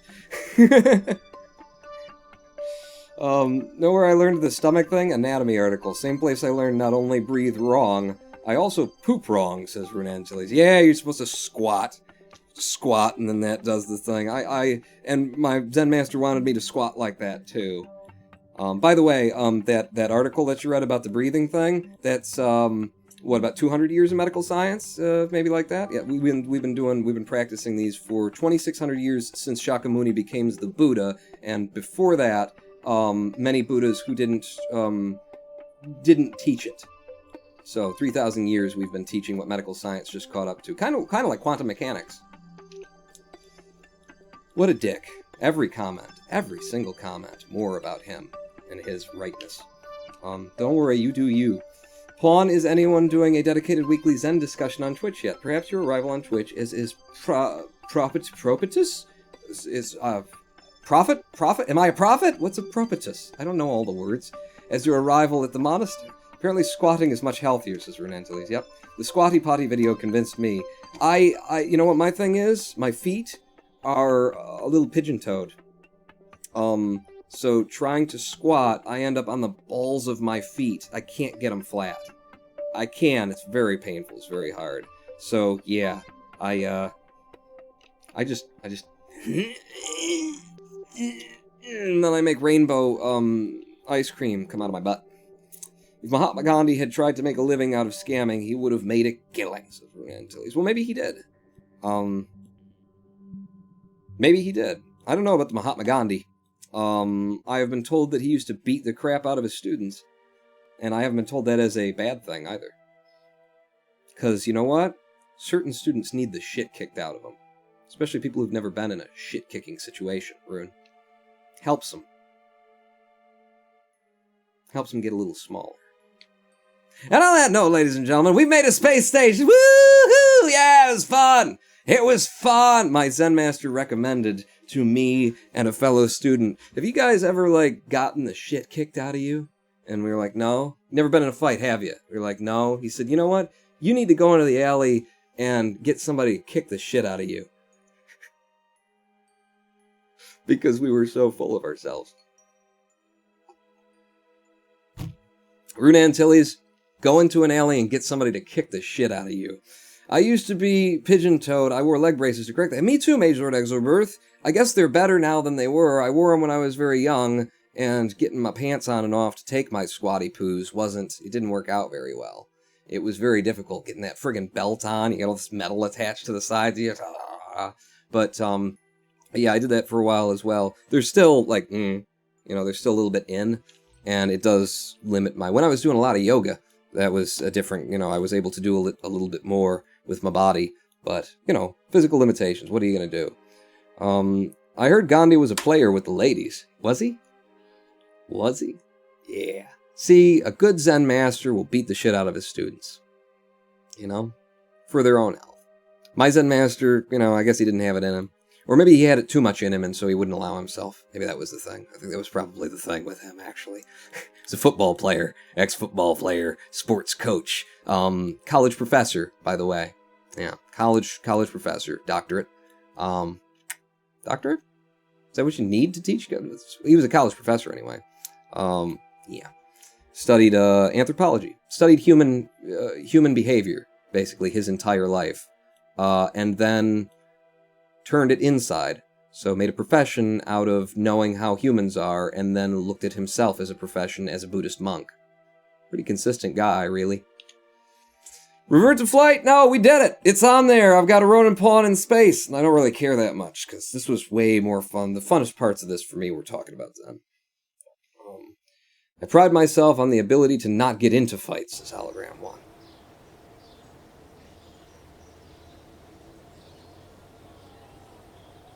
I've been in 2 fights, right? One with the guy who broke into my house, so, you know, and then one because a friend of mine was being a dick. You know, he wasn't a racist, but he didn't like a guy, so he was throwing racist stuff at him just to piss him off. He was being a big dick, and that turned into a fight amongst a crowd of people, and like 3 people had him against a wall punching him. And when I caught up to it and saw it coming on, my friends described this as just a beautiful event, because they were like, you know, they're standing back kind of shocked by the fact that these guys are beating up on our buddy. And I like look up and see that they've got him against a wall, and I guess 2 of them are holding him against the wall, and then the one guy's punching him. That's how you usually do that with 3 guys. And I look up and go, oh shit. And I just... So they say it was basically very quiet, other than, you know, the sounds of punches and that kind of thing. But it was quiet because everybody was kind of shocked and didn't know what to do. And then you just hear... And then there's a delay. There's like a second of just you don't hear anything. And then you hear... I saw it out of me. I just went running, and then jump up and put my foot out, Karate Kid style, and just boom into the side of this guy's rib cage. Has got my buddy against a wall, and the fight was on. And by the end of that fight, which is like, you know, 45 seconds worth of a fight, that kind of thing, but you know, it was a good fight. I'm glad for it. By the end of that fight, you know, we all walked off like, you know, it's like, we're cool. They're like, just get out of here. All right.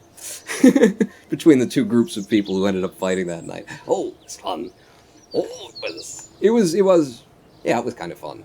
I mean, I like that I have that story to tell. I like that I got to throw a you know, swan kick at a running, diving jump kick at somebody. That was fun for me. And here's the other part of that story.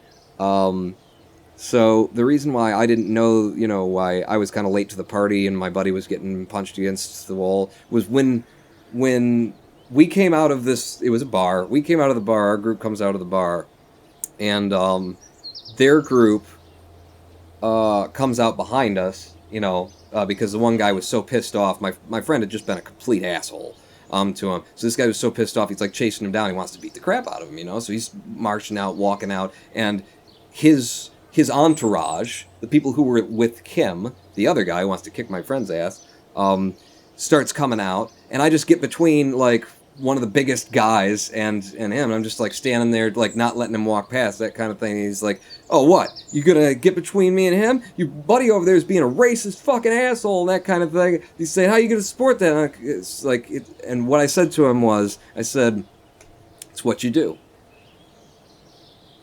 And he knew exactly what I meant. That I know my friend's an asshole. I know he's acting like an asshole right now. He's just doing it to fuck with this guy, and this guy is, you know, getting pissed off. It's exactly what my friend wanted. He's drunk, he's being a dick, I know, but he's my friend, and you're his friend, so he got the whole thing, everything that I meant out of, hey, it's what you do.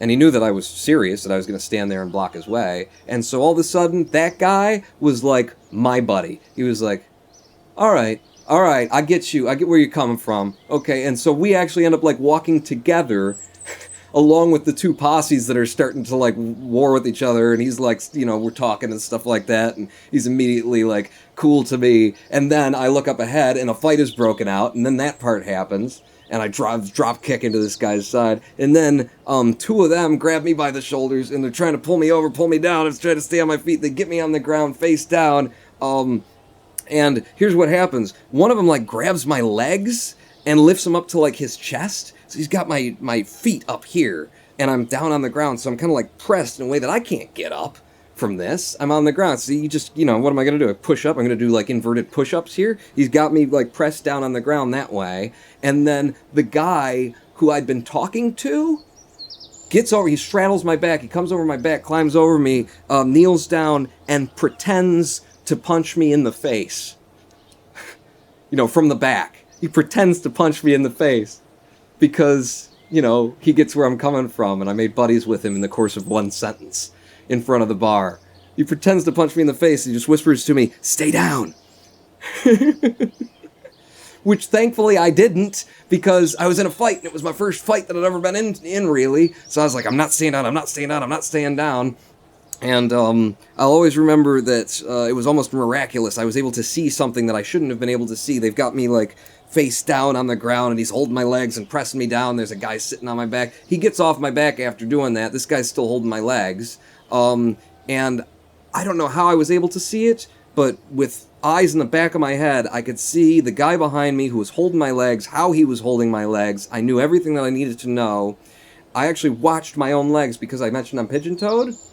He's got my legs, they're like here, so my feet are like that. So what I do is I go with my legs, because they can go like that. I can go at a 90 and even further inward. And then I go, and I pull him I pull from my knees, pull from my thighs, I pull him forward over while I push up, spin, somehow I end up standing over the top of his body, he's on the ground now, and I'm like, "What is it? Bring it!" And that was pretty much the end of the fight. But one of my friends says, "Thank God that you did whatever magic ninja stuff it was that you did right there with that guy, because apparently he was coming up from behind. He's got a problem with his legs, he's kind of injured. So he didn't, he couldn't really, fight with everybody else. But he saw them, he saw the guy pretending to punch me in the face, and he thought he was punching me in the face on the ground. So he's, coming up to the guy who had been punching me in the face from behind with his car key in between his knuckles, ready to, stab this guy in the back of the neck or something like that. And he says, if you hadn't have flipped him right then and come out of it the way that you did, I was about to... It would have been a different night. There would have been police involved, possibly murder charges, that kind of thing. So, from the outside in, it wasn't that great of an instance, but I was happy. That's the story. Now I get to scroll up and look at all of the things. My most epic street moment is actually talking myself out of a robbery, with a thug returning my phone with a very confused as I thanked him for noticing I had dropped it. I'll try posting sections because I don't see a reason for my comment to be held for moderation, says Mage Lord Exelberth. What were you trying to post, Mage Lord? It's because I had kid in the message. Do I want to know what you're trying to post? These are Detroit-level fights, says the Glaive. I don't know about that. No, those fights have bullets. I don't even know where we were. We might have been in frickin' Royal Oak or something. We might have been in some trendy, middle-class... I don't know. But, one group against the other. It's a hell of a story to have, Love to have stories like that. Especially when nobody got too hurt. I mean, Kyle got... He was punched around a bit, so I think he got a little bit hurt. I don't know. White kids outside a bar at night tend to know how to really injure one another. I don't think I really did any damage by running at that guy full speed and then drop kicking him with all my weight. I mean, you gotta think that I did. I didn't think that I did. I thought he kind of saw me coming and moved out of the way, and my buddy Kyle, who was getting the crap out, said, no, he didn't get out of the way, he collapsed. And I was like, really? Because they walked off later, fine. Cheer 5 was sharing a story of when I got into a fight in high school. More a tussle, really. Maybe it's because Noah was in the message. Yes, if you say anything about Noah, all of Twitch just bans it. Just, no, we don't want to hear anything about that. There you go. Weird-ass live stream. Zen. Spiritual quandaries. The hole in the pit of my stomach. I don't understand how anybody can say, I've never had a hole in the pit of my stomach like that. I mean, maybe it's manifested differently, but you're telling me that you are a human being who has never experienced an existential crisis? We were talking about the consciousness of a rock earlier. That doesn't experience existential crisis. Are you sure you're sentient? You never... I never worried about the whole life-death thing. Just always seemed like, we live, we die, whatever. Didn't need an answer to it. Really? You were either, You're either way above or way below. That's all I can say. F6, no more sound. Ladies and gentlemen. It's so campy. Oh, campy. The fight I lost, I tried to sidekick a guy charging me, and I hurt my groin. I limped for like 3 weeks, says the glaive. Okay. Yes. Yes. See, I don't know anything about fighting, really. I mean, I've studied a little bit of karate, I've studied a little bit of martial arts, but nothing seriously, nothing where anybody ever gave me a belt or anything. I've watched a lot of Power Rangers. So that helped. I was in one fight, it was more of a tussle, really. Kid named Noah, and was not our Noah, completely different as far as I'm aware, although... maybe.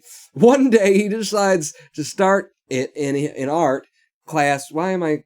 because I only cuss when it feels like I should. Grabs me for a headlock, and I bit his thumb. He might have realized at that moment that if he were to actually try to pick a fight with me, I would fight so incredibly dirty that generic movie villains would say I went too far. That's my buddy who got into the fight that night, was a fan of saying, here's the thing. I was picked on a bunch when I was, because he said he was picked on a bunch a lot when he was a kid by football players. He has like a fractured skull because of how violent these bastards were in their bullying of a smaller kid in school. And he said, at this point in my life, knowing that I've got a crack in my skull and a concussion could kill me and that kind of stuff, if I get into a serious fight and someone's really coming at me, my thumbs are going in your eye sockets. It's like, jeez, buddy. Because of a combination of medical conditions, I have almost no pain threshold. I feel it, but it does not hurt, says Macrior. Wasn't there like a movie about a superhero that was based on that? Which, it only helps until it was super... not super hot. Super bad. Was it super bad? The hell was that movie? The kids couldn't feel pain. It's like, yeah, I can't feel pain. Yeah, well, your bones still break. In school, I was in a wheelchair and was thrown down a 130-foot cliff, bounced several times on the way down and broke my leg and arm in 4 places. And it didn't hurt, apparently. Much. As far as fights go, though, I like avoiding them. There are only 2 fights I've been in, says Hologram 1. The first ended in someone breaking their nose. The second ended with me stabbing them in the hand. Were you the one putting pictures up on our Discord server of knives thrown into drywall in your home? Rex sent me a bunch of throwing knives too. What a weird community we are. You people are weird. I'm getting out of here. One should always carry a nuke, for protection. Yeah, with Trump in the world. You get the hell out of here. I don't need you. You're weird.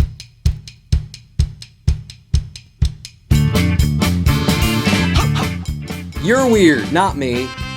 I am the Ronin Pawn. We'll be back with more, something else this Wednesday, 4 p.m. Eastern. That's just the 20th, right? That's not on Christmas Day or something. I can do that? Yeah, okay. This Wednesday, 4 p.m. Eastern, not Kerbal Space Program. I gotta figure out something better to do than just play the game. Gotta get creative, ridiculous things. Otherwise, it's just not worth it to me anymore. So, not Kerbal Space Program on Wednesday. More Kerbal Space Program next Sunday, possibly. We got Minecraft and XCOM coming up sooner or later. I will see you all later. Don't forget to breathe from your stomachs. Count your breaths. I am the Ronin Pawn. Pawn out. Singing, la la la.